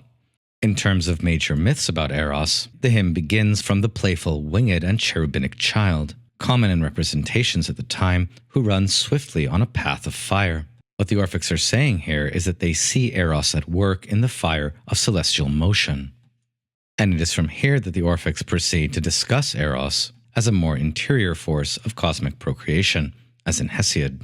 The double nature of Eros, just as Aphrodite has a double nature, is also underlined by Sappho, where we find an unusual genealogy according to which Eros is a child of Gaia and Uranos, earth and sky. Most frequently in Orphic cosmogonic myth, Eros is identified with the firstborn god Protagonus, who emerges from the cosmic egg of ether and abyss. That is, even more primordially than from earth and sky. And in this appearance, Eros has many epithets in Orphic poetry, both cosmogonic and hymnal. Eros is not only Protagonus, or the firstborn, but also Phanes, Erechpaios, and many others. The main point of this hymn, like the hymn to Aphrodite, seems to be to underline Eros's ubiquity. He is both playful and cosmic, and this double nature or duality can be observed everywhere. The god Eros has already come up many times in the course and in manifold forms. Recall how in Hesiod he was also a firstborn god alongside others, but his origins were left unexplained, Eros simply functioning as the male fecundating principle, the sinew-loosening god who is the basis of all genealogy. We also saw earlier in Aristophanes' play The Birds an even more cosmic Orphic Eros. But as Otto noted, although he's important in cosmogonic myth, he doesn't appear that frequently in archaic and classical cult. The Romans will change this, of course. Where Otto does appear very frequently, however, is in the history of Greek poetry and philosophy. And this starts as early as the Archaic Age, for it is in lyric poetry and philosophy that the Greeks reflected most extensively on the nature of love and desire. although Himeros is also a god of desire in Aphrodite's retinue. The thrust of Eros' appearances in poetry and philosophy is as a god of desire. Most Greeks would have thought of Eros either as a firstborn god, as in Hesiod or Orphism, but increasingly as a son of Aphrodite, either with Uranos or with Ares. These are the two basic mythic genealogies, but in poetry and philosophy his genealogies multiply, Eros becoming a child of Uranos and Gaia in Sappho, or a child of resourcefulness and need, or Poros and Penia in Plato's Symposium. And oddly, despite being the progenitor of procreation for every living being, Eros has only one unambiguous child in the later Platonic myth told by Apuleius. There, Eros becomes the father with Psyche of pleasure or hedone. In order to approach the centrality of erotic desire, we can begin by recalling Otto on how Aphrodite's realm is more comprehensive. And we might ask why this is so. According to Otto, Aphrodite's power is not derived from the desiring subject, or Eros, but from the beloved object, whose truth and shining she liberates and enraptures. In short, what this means for Otto is that Aphrodite is heavenly consummation, while Eros is demonic desire. While this is interesting and supportable in our sources, we shouldn't forget that the Greeks themselves considered themselves tragic mortals, not immortal gods. The blessing or the curse of Aphrodite was for them a more extraordinary or rare experience. And accordingly, it was the experience of Eros which is primary, not only in human existence, but in all poetry and all philosophy. The poet desires or has Eros for the beloved, and thereby attempts to mediate the ambiguous or blissful, devastating experience of Eros precisely through poetry. Correlatively, the philosopher desires to become wise, and so learns Eros or Philia for what is most worthy of contemplation. It does seem that in both poetry and philosophy, Eros is more in the sphere of mortals. The experience of Eros is one of existential self-initiation. But since Eros is ever a god, he is never without danger for mortals. As the poet Meleagros sings in the 2nd century BCE, "Hard-hearted Eros, if you burn my little soul too often, she will fly away. For she has wings too." Meleagros clearly celebrates the presence of Eros in his soul, but notes that too much of it will cause his beloved to fly away, like Eros. And elsewhere this poet notes that Eros, still a babe in his mother's lap, played at dice one morning and tossed away my soul.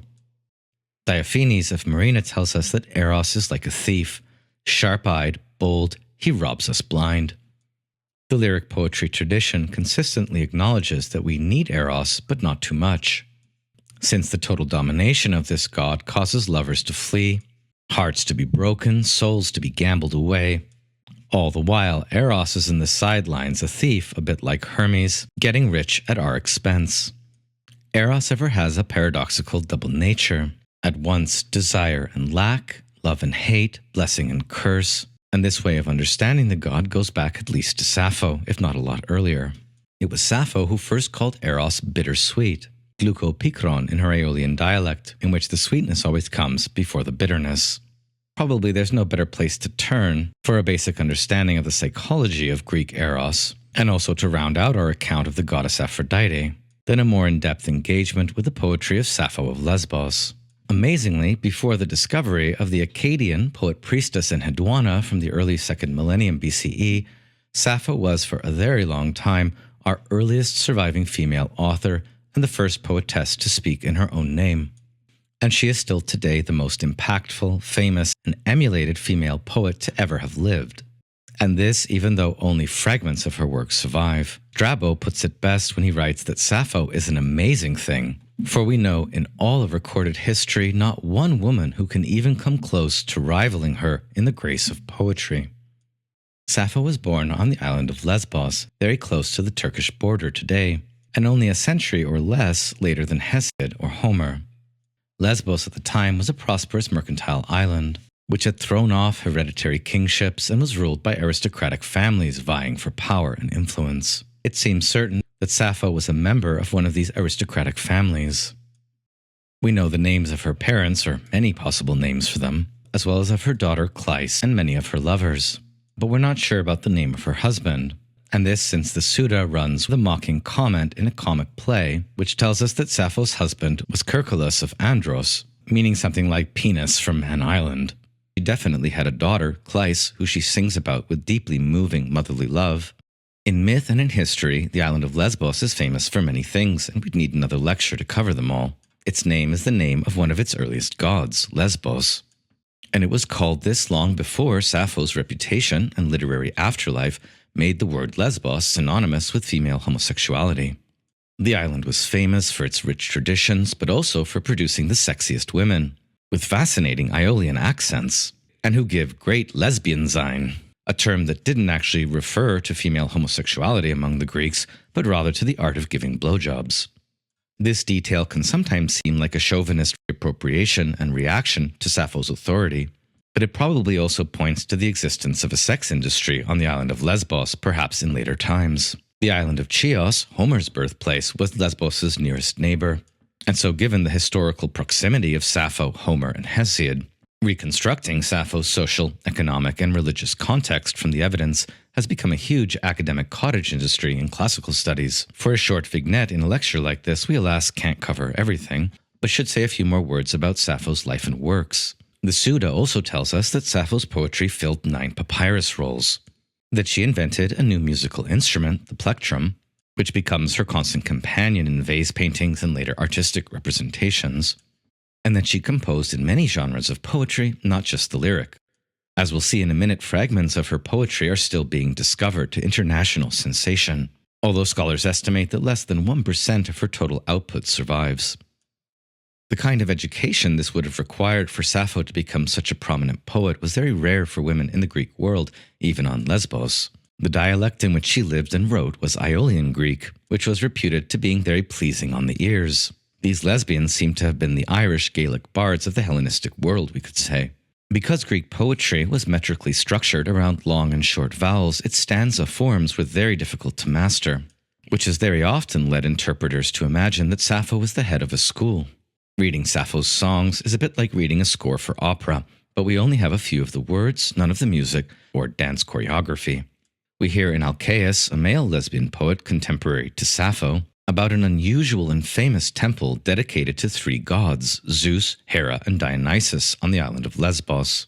And this may in itself tell us something about the flavor of Greek religion on Lesbos. Zeus and Hera, the gods of the Hieros Gamos, and Dionysus and perhaps Aphrodite, being particularly strong patron gods and goddesses on the island. Sappho became world famous during her lifetime and after her death, as her poetry was very often the most skilled and moving example of a particular style in poetry. The later rhetorician Longinus cites one of her most famous poems, thus preserving it for us, as the most astonishing example he's ever read of the physical effects of desire. Sappho's poetry is full of moving images of childhood, mother's love, and wedding songs across 12 fragments, as well as women's perspective on love and family matters, intimate erotic conversations, often between women, and also invocations of various gods and mythic traditions, especially Aphrodite, Eros, and Hera. Sappho's poetry was so good that even her otherwise stodgy, patriarchal, and law-giving contemporary, Solon, once said that he would have died happy having learned one of her most transcendent songs. And later Plato, who is so often critical of poets, praises Sappho as the 10th muse. Not so much on account of the erotic content of her poetry, which most everyone seems to have admired during her lifetime. There is some evidence on a Parnian marble inscription that Sappho was exiled and had to flee between 604 and 595 BCE. No reason is given, but we get some clues from her poetry that the winds may have been shifting in the political situation of Lesbos, causing Sappho to lose a few lover defectors, and resulting in her family house being ousted from the island. Sappho's life and works is just such a fascinating topic that it's sad we're not doing a whole lecture on it, but if this interests you for a possible essay topic, I would super recommend, written for the general audience, Philip Freeman's Searching for Sappho, and also Anne Carson's collection of the complete fragments, If Not Winter. On the question of Sappho's lesbianisms, Carson dreams in the introduction quite charmingly and writes that controversies about her personal ethics and way of life have taken up a lot of people's time throughout the history of Sapphic scholarship. It seems that she knew and loved women as deeply as she did music. Can we leave the matter there? I've also included in the modules this week a real jewel of a documentary, probably one of the best documentaries on the ancient Greek world I've ever seen. which was produced by BBC4, Sappho, Love and Life on Lesbos, with Margaret Mountford. This is an informative, stunning, and inspirational work of art as far as documentaries go. Before looking at her poetry itself, we should next say a few words about Sappho's ancient and modern influence. Ovid, while he was banished, probably for writing salacious love poetry himself, writes to a young woman poet in Rome and alludes to Sappho. Quote, "So if the fire still burns in your breast as before, only the woman from Lesbos will surpass you." That's pretty good stuff, but it's also in Ovid, or pseudo-Ovid, that the myth of a lovesick, suicidal Sappho, unable to win the heart of Phaon, gets canonized. And after Sappho's poetry was lost, this became her main myth. Ovid being more or less the only figure that everybody still read which mentions Sappho. It was pretty convenient for an increasingly patriarchalized literary and religious world to use this tale to dismiss Sappho out of hand. She spent her life loving women, but eventually succumbed to uncontrollable desire for a man and committed suicide. This might be cited as a moral allegory whose meaning is more or less, don't end up like Sappho. Even when Sappho did poetize Phaon, it was very likely by casting him as an Adonis and in the perspective of an Aphrodite ritual to Adonis.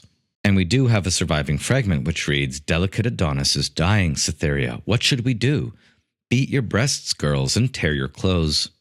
This is a common ritual scene in Aphrodite and Adonis cult, and thus the anecdote about Sappho's suicide in this context is total spurious garbage. As to Sappho's ancient influence, we know the names of about 100 Greco-Roman female poets after Sappho, all of whom aspired to her as their most major influence and unsurpassable model. Male poets also emulated and admired her. Of these later female poets in the lineage of Sappho, only fragments survive, but we do have long and interesting ones from Khairein and Khairein, almost as highly esteemed by ancient readers as Sappho herself.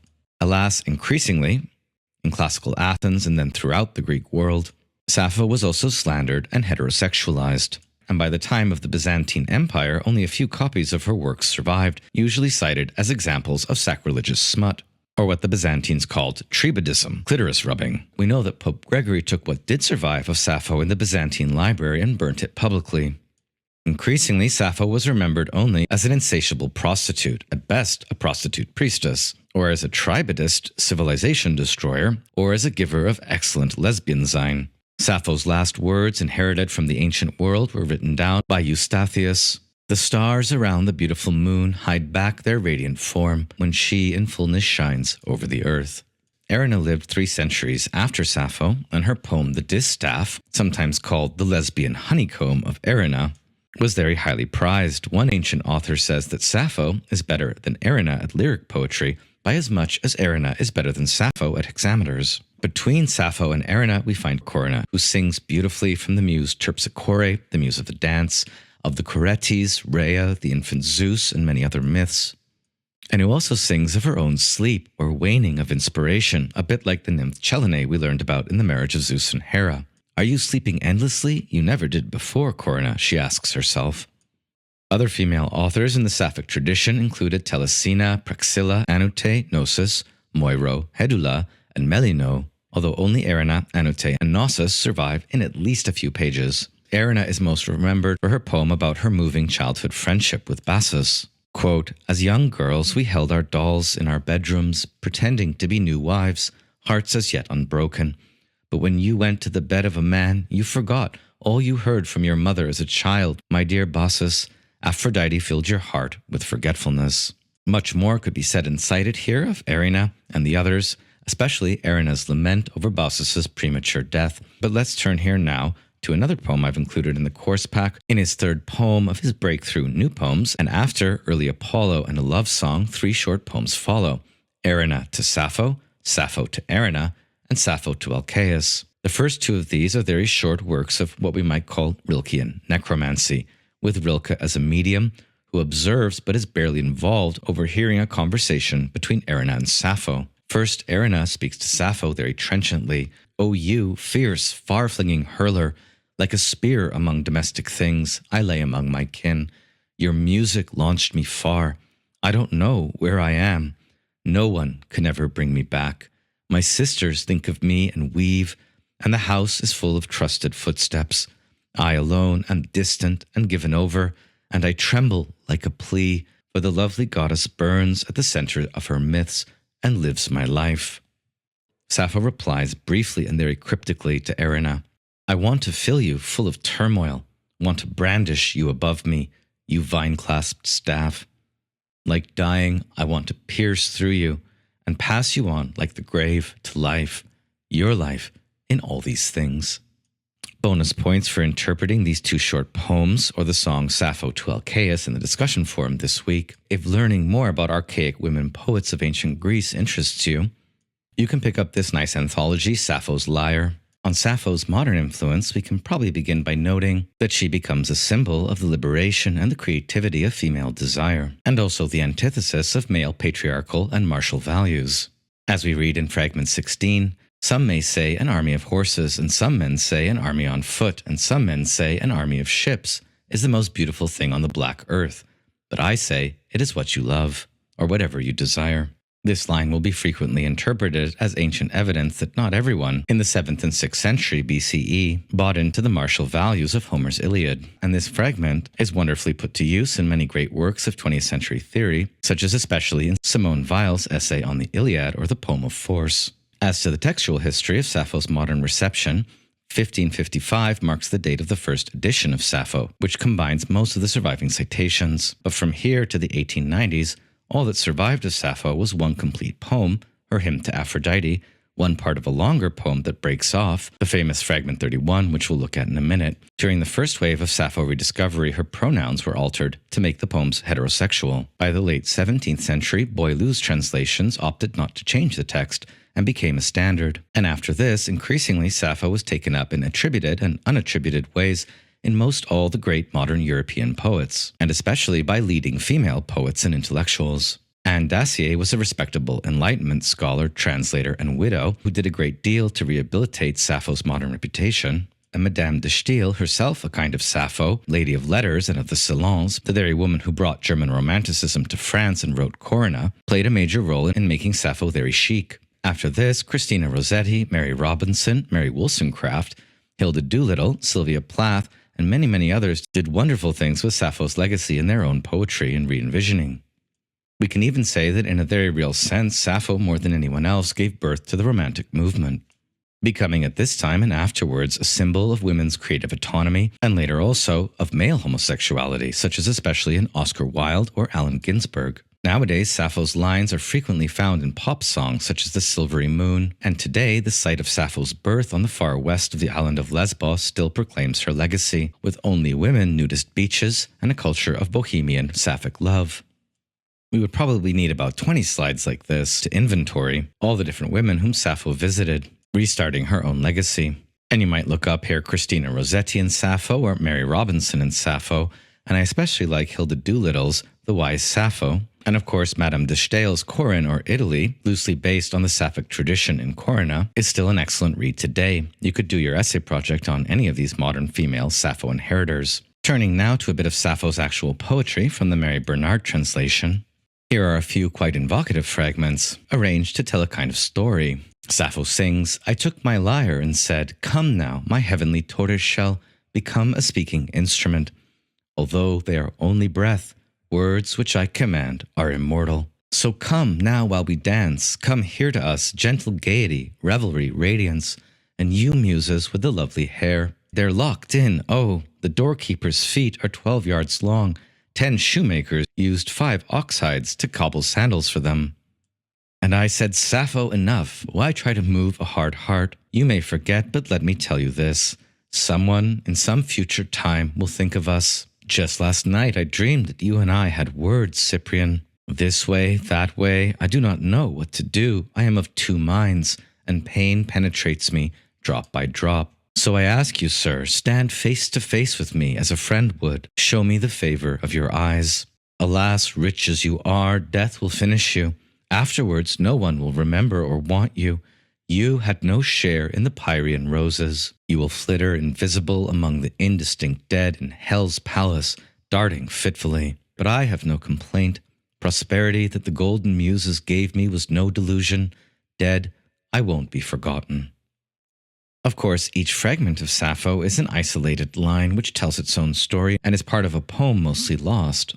So while we can see here in the first 3 lines a common theme of evocation, the line here about their being locked in comes from one of Sappho's wedding songs, and refers to the bride and groom and the doorkeeper who prevents the rowdy guests from entering and disturbing the couple. Fragments 60 and 100 both bespeak Sappho's consciousness of her own immortal fame and undying reputation, and fragment 63 is about what seems to be an incubatory dream in which Sappho and Aphrodite have words. Fragment 69 and 61 bespeak the effects of Eros, fragment 71 a kind of supplication scene, and fragment 82 is a kind of curse, against whom we don't know. And so in short, the task of trying to situate each of these fragments in all the surviving other fragments and the Sappho scholarship could be the subject of an individual essay. Luckily, we have one more or less complete surviving poem of Sappho's, her prayer to Aphrodite, a song to the goddess which is as much petition as intimate conversation. Here, Aphrodite hears the cries of women in pain and comes to them, and she speaks to Sappho as an old friend and almost nonchalantly. Only Odysseus seems to be as close to the goddess Athena as Sappho is to Aphrodite. Here, Aphrodite is described as Sappho's ally or sumakos, a word that means doing powerful things together, and is usually used in Homeric battle scenes. Deathless Aphrodite of the dazzling throne, child of Zeus, weaver of snares, I pray to you, do not with anguish and pain break my heart. You may note some common images from the poetic tradition here in evoking Aphrodite, but note how much more passionate and visceral Sappho's version of this is. Sappho's core value can probably be identified from another fragment as the Greek habrosune, and this term can also be strongly contrasted with the male Greek obsession with sophrosune, which we might translate as temperance or moderation, nothing in excess. In one fragment, Sappho sings, delicacy, nuance, that's what I hold dear, exactly this, and Eros has made the brightness of the sun and beauty my fortune. Roberto Colasso picks up on this Sapphic word, habrosune, a word that did not catch on among the philosophers and which one can only translate today by mixing notions such as delicacy and splendor, grace and luxury. Life and living well is all about habrosune for Sappho.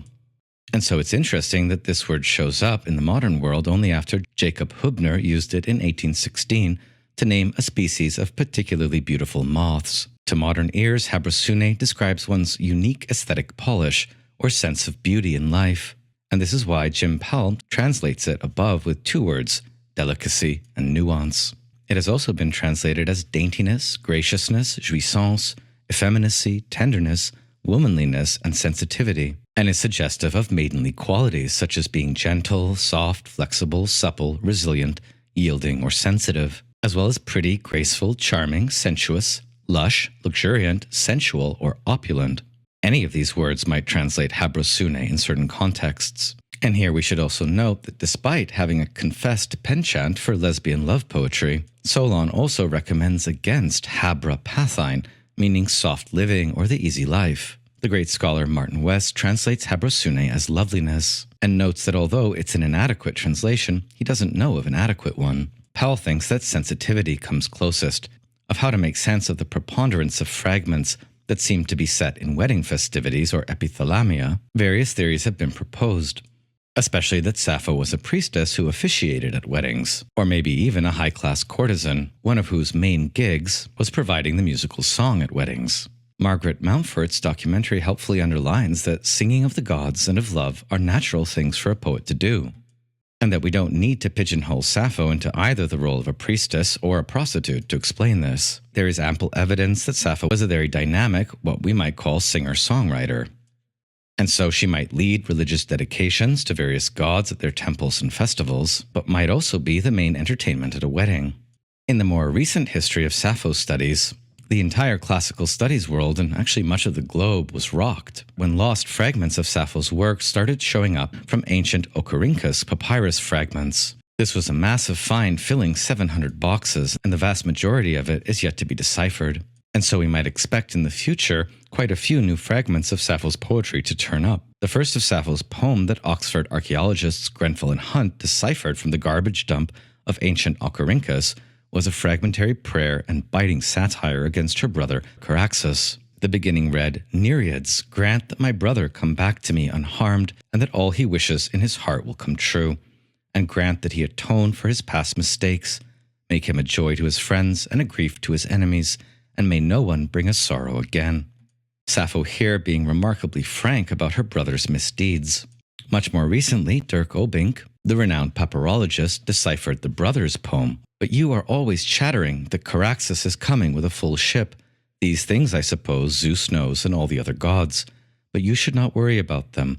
And we, if some day his head is freed from labor and Laricus becomes a gentleman of leisure, may we be delivered quickly from great heaviness of heart."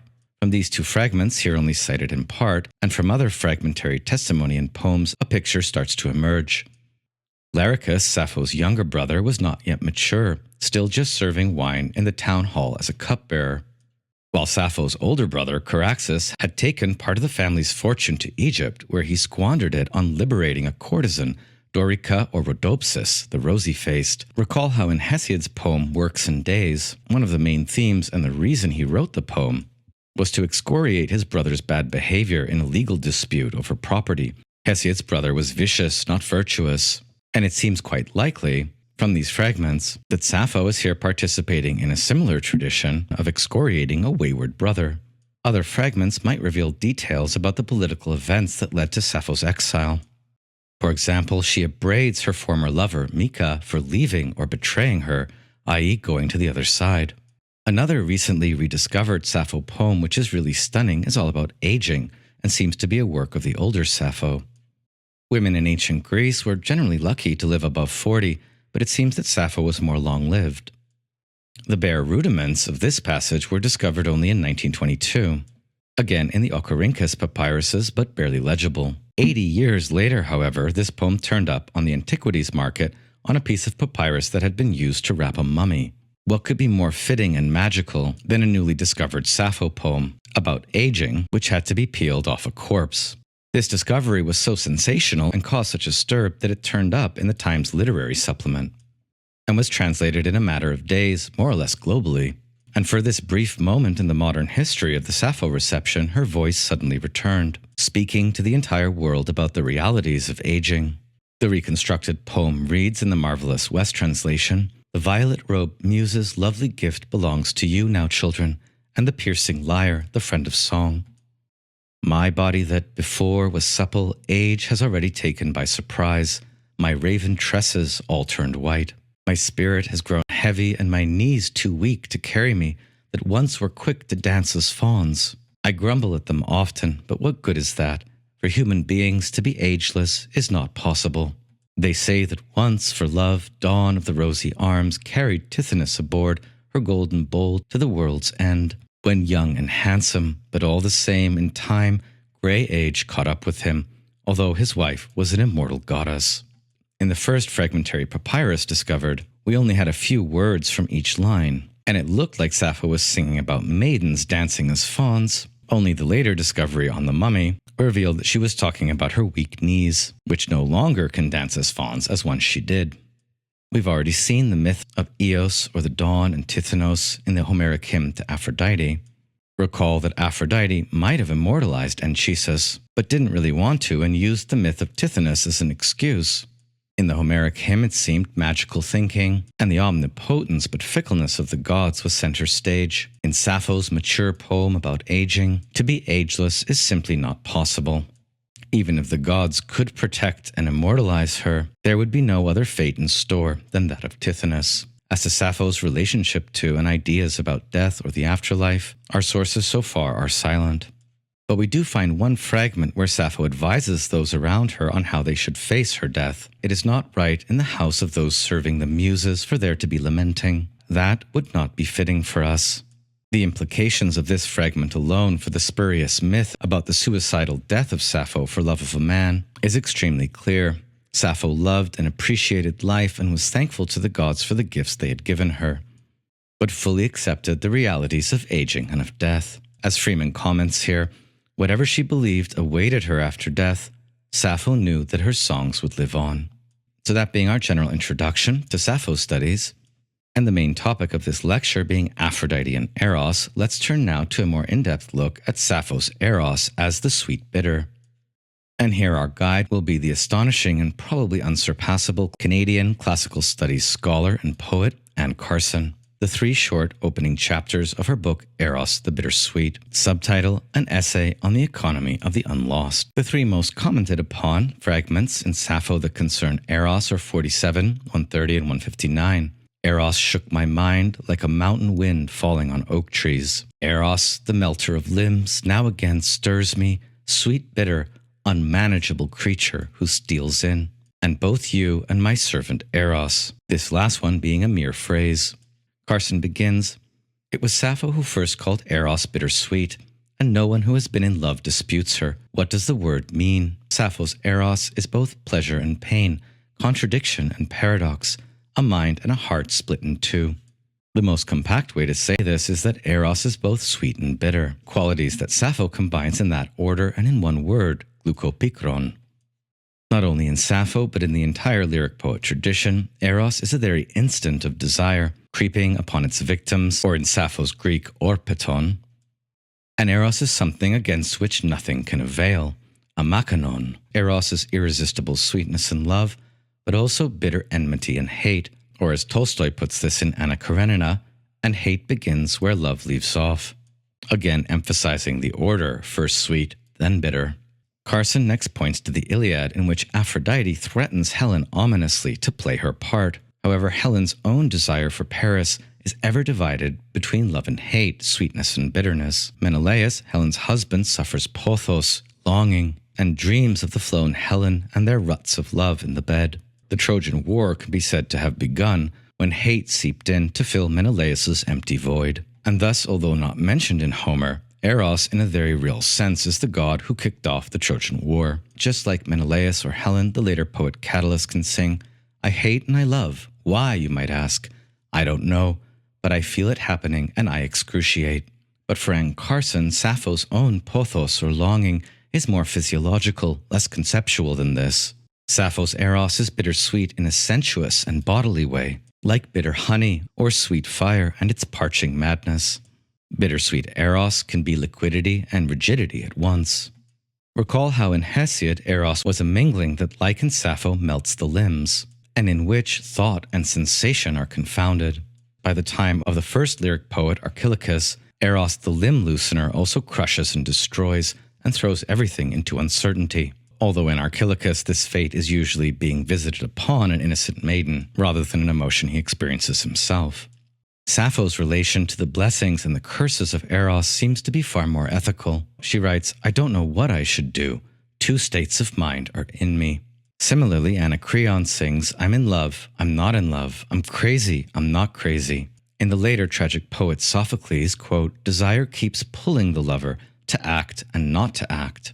Note that this is the original version of Hamlet's to be or not to be. In all these statements, according to Carson, moral evaluation fractures under the pressure of paradox. Eros, a baleful blessing, is ever double-natured, as we heard in the Orphic hymn, and can lead either to heavenly ecstasies or to the house of Hades. For Carson, Sappho's sweet bitter Eros is like a photographic negative, the very sensitized plate of the poem, from which every successful poem is accomplished and reproduced in performance. Where love and hate converge, the poem is born. Why? In her second chapter, Gone, Carson answers this question and gets right to the heart of the matter, as well as the most important definition of Eros in Western culture, Eros as lack. The Greek word Eros in fact denotes want, lack, or desire for what is missing. And here the lover always wants what he does not have. Indeed, the wanting must be present even in the having, lest there is no Eros. This reality of Eros as lack is what Sappho poeticizes most deeply, and also what Plato in his dialogue The Symposium thinks most deeply. Quote, as Diotima, the priestess from Mantinea, and maybe a literary avatar of Aspasia of Miletus puts this, Eros is a bastard got by wealth on poverty, and ever at home in a life of want. Again, Sappho is the greatest poet, and Plato the greatest thinker of Eros. And while I won't be covering Socrates' speech which he heard from Diotima or Aspasia in this lecture, you can find a short coverage of these topics in the modules for this week in another vignette.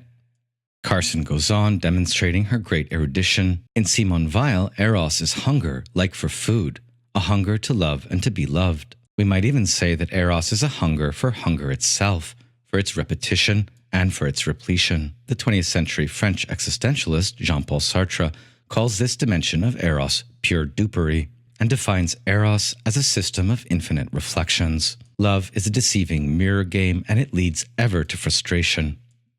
In another French existentialist, Sartre's polyamorous partner and the godmother of second-wave feminism in her book The Second Sex, Simone de Beauvoir, in another book, The Ethics of Ambiguity, discusses the archetype of the adventurer or the Don Juan figure as one who lives the reality of Eros as an excruciating game. For the adventurer, Eros is ever the torture of impossible love. For Carson, the psychoanalyst, Jacques Lacan, the greatest inheritor of Freud, says it best when he writes, quote, "Desire, or Eros, evokes lack of being under the three figures of the nothing that constitutes the basis of the demand for love, of the hate that even denies the other's being, and of the unspeakable element in that which is ignored in its request." Lacan clearly defining Eros here as a triangulation. The history of such profound comments on Eros ever goes back to Sappho, all these thinkers speaking of exactly the same perception or paradox already expressed in fragment 131 when Sappho speaks to her female lover Attis. "Attis, your care for me stirred hatred in you, and you flew to Andromeda." Carson asks, who has ever desired what is not gone? No one. The Greeks were clear on this, and they invented Eros to express it. In the last short chapter we'll be covering from Carson, Ruse, she gives a masterful interpretation of Sappho's second most famous fragment, fragment 31, arguing that Sappho has here outlined the consequences of defining Eros' lack. The fragment reads, "He seems to me equal to the gods, that man, whoever he is, who opposite you sits and listens close to your sweet speaking and lovely laughter. Oh, it puts the heart in my chest on wings, for when I look at you, even for a moment, no speaking is left in me. My tongue breaks, and thin fire races under my skin, and in eyes no sight, and drumming fills my ears, and cold sweats hold me, and shaking grips me. Greener than grass I am, and dead. Or so it seems to me." And Sappho goes on, "But all is to be dared, because even a person of poverty," and then the fragment breaks off. In her interpretation, and Carson here drops the last phrase, but I've included it despite the ellipsis, because of this wonderful idea it contains. In Eros, everything is to be dared or ventured, and this because even a person of poverty. Who knows what Sappho was going to say next, but we can perhaps imagine here the very relationship that Plato underlines when he says that Eros is really a child of poverty and resourcefulness. What was Sappho going to say next? Perhaps that even a person of poverty has a share in the wealth and resourcefulness of love? Here we can only speculate, and this is precisely Carson's point when she reads this as a floating poem on a stage set with an extremely vague program, and actors who come in and out of focus anonymously. Most basically, it seems that here Sappho is pining for a girl who's in the company of a gorgeous man, but we don't know why the girl is laughing or how she feels about her companion. In fact, we have no real idea how any of the three individual characters, Sappho, the girl, or the man, feel, think, or intentionalize Eros in this moment, but that's precisely the point. The most important thing about this poem is, like in Jacques Lacan's definition of Eros, it configures the presence of Eros as a triangulation. There is not only Sappho, the poet, as potential interloper, but also the girl who is laughing and the man who draws close to her. Each of these three figures has their own relation to Eros, and thus to the others. The most common simplistic interpretation of this poem is that it's about jealousy. But why then does Sappho seem to take such a bittersweet delight in the scene? Carson sides with the scholars who underline a primordial ethics of polyamory here rather than jealousy, and notes how, were she, Sappho, to trade places with the man who listens closely, she would be entirely destroyed. We see no traces of coveting, resentment, or usurpation, and Sappho's Eros seems to be more for the scene itself than for the girl. We could almost say that this is the first scene in Western literature of an unambivalent polyamory.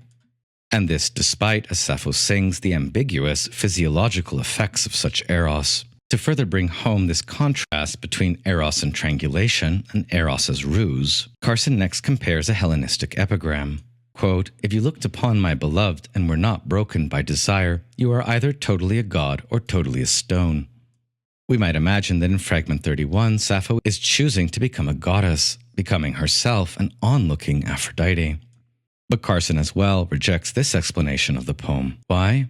Because after line 5, the girl disappears, and Sappho's own body and mind are the unmistakable subject of all that follows. What the poem is really about is erotic seeming. As Sappho underlines, he seems to me, and later, I seem to me. It is a poem about the Eros that appears to Sappho, and in this way we could say that Sappho's fragment 31 is the first poetic phenomenology of Eros, letting Eros show itself in itself and singing it forth. Carson here preferring the word stereoscopy. Either way, the meaning is the same. Eros appears in full stereo or surround phenomenalization in Sappho's poem. The truth of desire only becomes visible when the triangulation or tripartite structure of erotic desire shows forth. For Carson, we must resist the temptation to understand erotic triangulation as a mere ruse. For the activation of Eros as lack always by definition requires 3 structural components: the lover, the beloved, and that which comes between. When the 3 points of this circuit meet, perception or Eros leaps. The man sits like a god, the poet almost dies, these being 2 poles of response within the same desiring mind. Carson concludes this chapter with a beautiful observation that in this dance of erotic triangulation, the people do not move, rather desire moves, and Eros is a verb.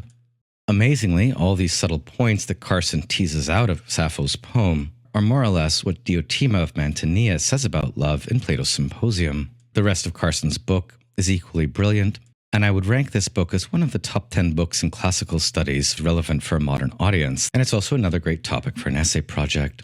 On the figures of Eros and Aphrodite in Plato's Symposium, the textbook gives us most of Aristophanes' speech and also Socrates' speech, and introduces the dialogue as telling of a select gathering at the house of Agathon, a dramatic poet. Of all the texts that have come down to us from ancient philosophy, it is in Plato's Symposium that we find the figures of Eros and Aphrodite most profoundly and transformatively explored. If you're interested in Greek symposia culture, the best book on this is probably James Davidson's Courtesans and Fish Cakes. There are many speeches given about love at this symposium, but the 2 most interesting are delivered by the comic poet Aristophanes, and then most importantly, Socrates' speech about love, which he said he learned from the priestess Diotima. It is in Aristophanes' speech that we hear about Eros as lack and as a search for lost wholeness. Originally, human beings were hermaphroditic, kind of like Siamese twins.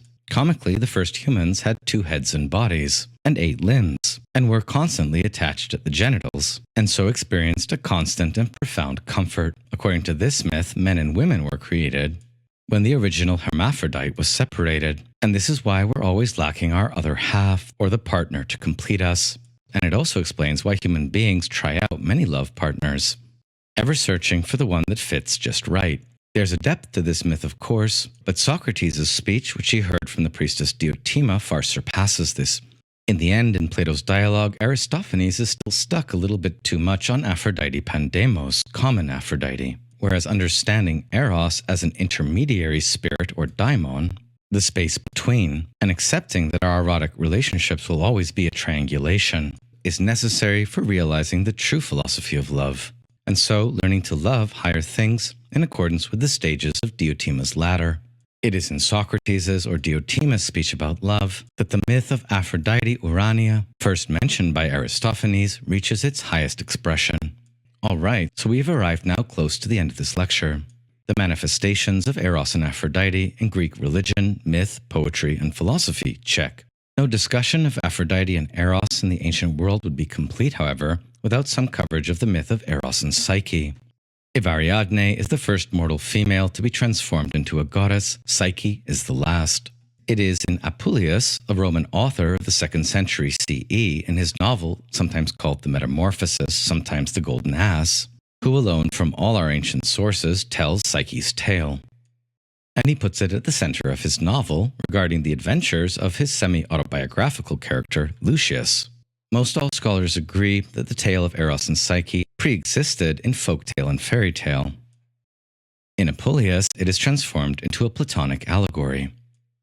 The scholarly reception and interpretation of the myth of Eros and Psyche divides into two main camps, and in line with this, the two most widely read translations are by Eric Newman, a Jungian psychologist, and also earlier by Thomas Taylor, a Neoplatonic philosopher.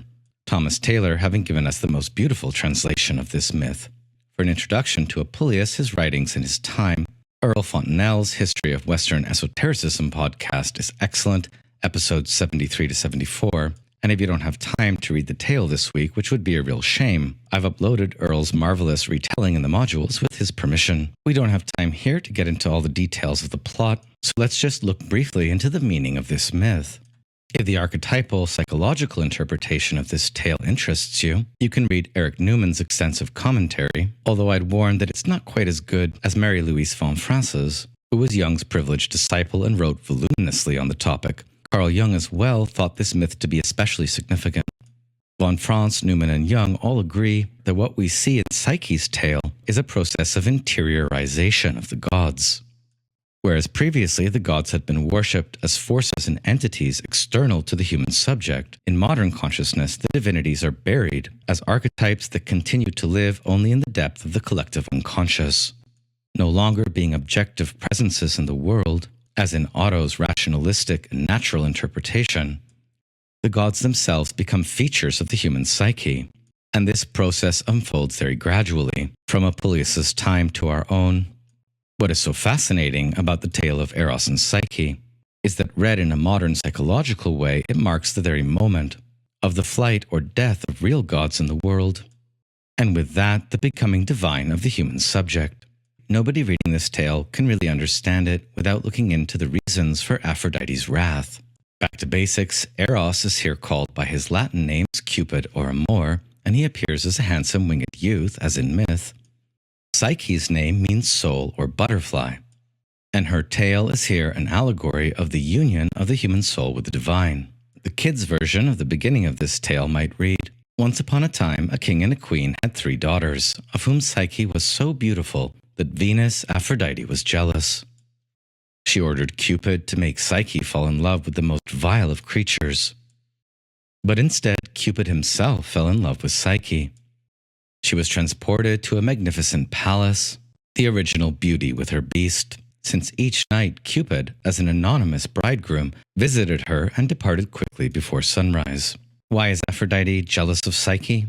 Simply because men are neglecting her cultic religion, and rather merely courting the women they love in her name, setting aside for the moment the Platonic reading of Psyche's spiritual quest, as well as the psychological reading of the divine's interiorization through Psyche. Most obviously, this scene marks the moment of a decisive forgetting of the great goddess Aphrodite. Her worship is being neglected and her temple is falling into ruin. And all this takes place while a mere mortal woman is being worshipped in her place. Aphrodite's wrath against Psyche corresponds to the cry soon to be heard across the Mediterranean, "The great god Pan is dead." We can say what we want about the petty or vengeful aspects of Aphrodite's characterization in this myth, but the fact remains that Aphrodite is the one who sets Psyche's trials, ordeals, and the heroine's journey, which eventually results in Psyche's apotheosis. The enmity between Psyche and Aphrodite in the tale actually speaks their divine closeness. The love of a mother for her son Eros, which is universal and unconditional, is here transferred to the wife Psyche, corresponds to Psyche's ambivalence and immaturity in her love for Eros. And it is only through wounding the god husband, which precipitates Eros's return to the mother, that Psyche's own love becomes unconditional and eternal. But she must still pass all of the mother's tests in order to become worthy of Aphrodite's greatest son. The brilliance of Apuleius' interpretation of this folk tale is how many myths he embeds in each of the myths within it. Apuleius himself was a committed Platonic philosopher, and so there's zero reason to doubt that the allegorical interpretation of this myth is the correct one. Nevertheless, the psychological or historical interpretation, which makes Psyche's tale part of the history of modern consciousness, is equally necessary for us moderns at least in order to decipher the myth. As a Platonist philosopher and poet, it seems clear that Lucius thinks of Psyche as the world soul itself. First in its marriage with, then separation from, and ultimate reunion with, love or Eros as the ultimate divine. Platonically, the tale tells of the soul's restless aspiration to attain the divine and to keep it. And in the context of the novel, this tale is placed at its center. Lucius, the protagonist of The Golden Ass, journeys away from the courtesan Photis towards the goddess Isis. That is, he moves from a less spiritual to a more spiritual love, just like Psyche. And so, according to the Platonist interpretation, most clearly expressed in Thomas Taylor, there are in fact two Venuses and two Cupids in this story. Again, Uranian or celestial and Pandemian or common. It is the higher and virtuous Venus as goddess of marriage who ends up accepting Psyche into her divine family. But there is also the lower or Pandemian Venus who binds in her embrace all enslaved bodies. Similarly, the tale tells of a baser Eros who is groveling over his wounds and ever a mischief maker or wanton boy. But there is also a higher Eros, the good husband who loves Psyche devotedly and unites with her in Olympus to redeem the divinity of their child, Pleasure. These two Cupids and these two Venuses are battling it out across the tale over the fate of Lucius's soul. And this becomes clear when we read the myth in the context of the novel. It's pretty incredible that Apuleius's Golden Ass is the only complete surviving Roman novel. Apuleius initially models his character Psyche on Khairein because that tale was the most famous novel of Greek antiquity. And amazingly, it's also survived. Apuleius's Psyche thus starts out as the sweet heroine of the Greek love romance, but she soon becomes the tragic heroine sacrificed in a wedding to death. Apuleius seems to be building the myths of Persephone, Iphigenia, or Antigone, as well as the myths of Hera or Demeter into Psyche's character. And it is only once pregnant, after Eros has fled, that Psyche begins her pilgrimage throughout the world like a second Io. Finally, in the last trial imposed by Venus, Psyche even descends to the underworld, thereby becoming a second Aeneas or Heracles. The cosmopolitan esotericism here is pretty thick. Aphrodite, formerly the queen of heaven and earth, in her form as Astarte or Ishtar, seems to live the myth of descent into the underworld vicariously through Psyche. Ishtar becomes the only goddess to successfully die and be resurrected from the underworld. Symbolically and archetypally, Psyche is becoming Ishtar here, though ever under the stern tutelage of immortal Aphrodite. Indeed, it is Aphrodite who sends Psyche on this mission to the underworld to meet the queen Persephone and request of Persephone a little bit of her beauty. Psyche succeeds in the descent and ascent, but like vainglorious Aphrodite, she's just far too curious about what's in the box, and also wants a little bit of Persephone's beauty for herself. Aphrodite never received the box, and in all probability never needed it. And instead of finding beauty in the box, Psyche finds death, a death-like sleep. We could say that Psyche's sleeping beauty, errant mortality, despite all her triumphs, is exactly what by the end proves Aphrodite's point, and also serves to revitalize her cult. Psyche, a mortal, is not in the end a second Aphrodite, and so it makes sense that in the moment of her ultimate failure, Zeus intervenes and Aphrodite softens, and Aphrodite learns to accept Psyche. Spoiler alert, but the tale ends with Eros and Psyche's ultimate hierogamy. Then, straight away, he, Jove or Zeus, bade Mercury catch up Psyche and bring her to heaven. This done, he offered her a goblet of ambrosia and said, "Psyche, drink of this and be immortal. Then a Moor shall never leave your arms, and your marriage shall endure forever." And so Apuleius gives the conclusion of the tale. Forthwith, a rich nuptial banquet was set forth. The bridegroom reclined on the couch of honor, holding Psyche to his heart. So too Jove lay by the side of Juno his spouse, and all the gods took their places in order. If the marriage of Thetis and Peleus or Cadmus and Harmony are the first ones that all the gods attend, the marriage of Psyche and Eros is the last. All the gods offer their blessings, and thus did Psyche, with all solemnity, become Amor's bride. And soon a daughter was born to them. In the language of mortals, she is called Pleasure. In Latin, voluptas, from which we get voluptuousness, or in Greek, hedone, pleasure. Whatever interpretive lens we use for this tale, it's clear that by the end, Aphrodite, Eros, and a new goddess, Psyche, are fully reconciled. They live happily ever after, or as German folktale puts this, and if they haven't died, then they are still living today. While Apuleius' myth shows the mortal woman Psyche, undergoing a ritual descent and ascent, and becoming in herself the world soul. Only a retrospective modern consciousness considers Psyche the main protagonist. The real star of this show is the goddess Aphrodite herself. In her double form, Apuleius' Aphrodite is the connection or marriage between the material and the transcendental world.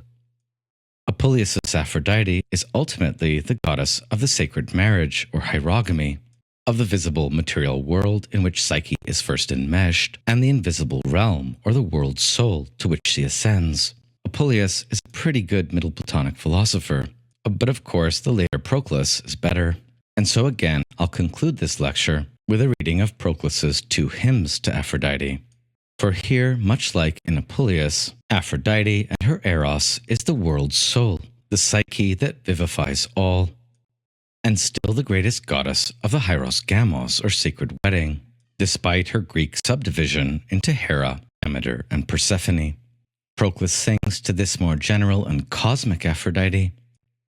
We hymn the lineage of many names, of she born from the foam, the mighty royal fount from which all the deathless winged erotes have sprung up.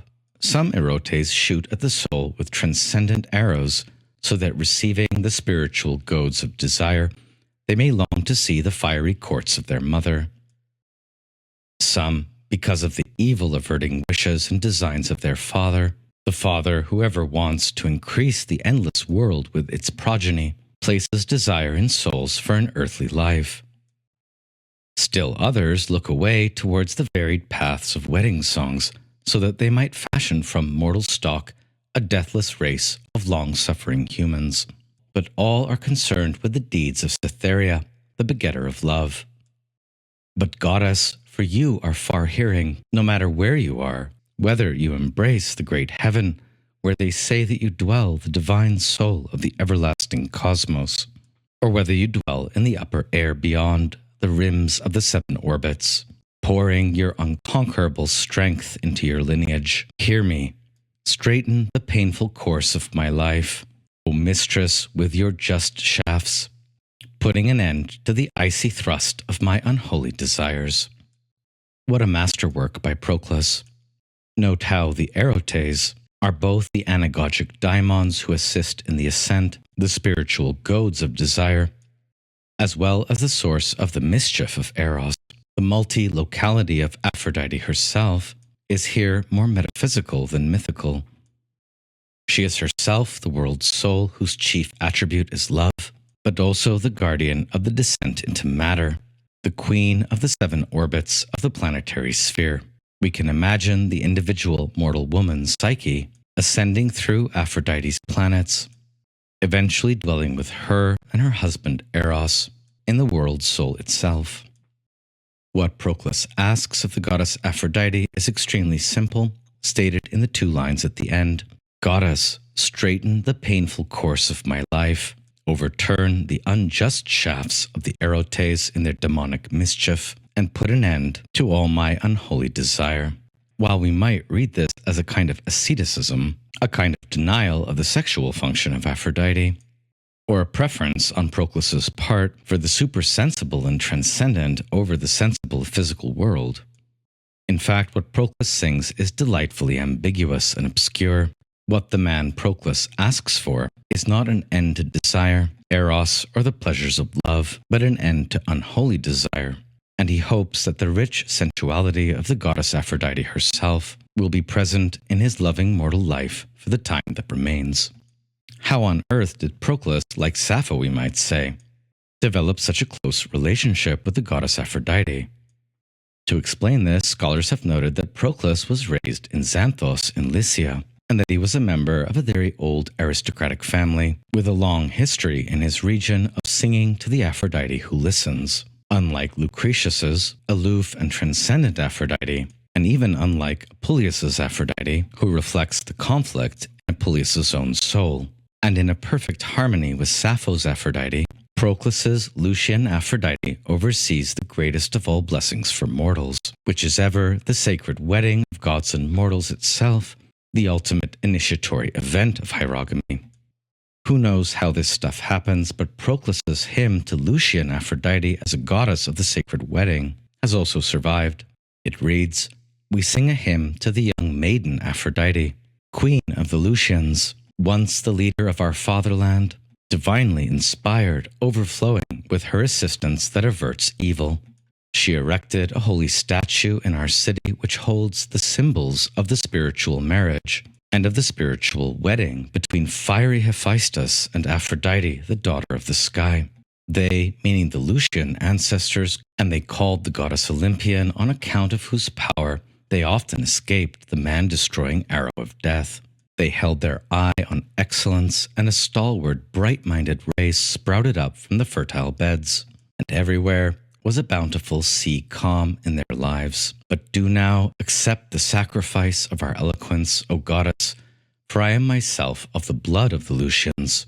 Lift up my soul again from ugliness into a greater beauty, fleeing the ruinous goad of earth-born desire." In Proclus, suspicion is not cast on the marriage of Aphrodite and Hephaestus. Rather, the wedding of a heavenly Aphrodite with a creative demiurgic Hephaestus is in fact the highest and the best type of hierogamy that mortal love can hope to emulate. The goddess of love is of the heavens, and Hephaestus, the god of the forge and creative techne, is chthonic and of the earth. Hephaestus's realm is not the self-enclosed earth, however, but the earth that opens itself to the mirroring of divine forms.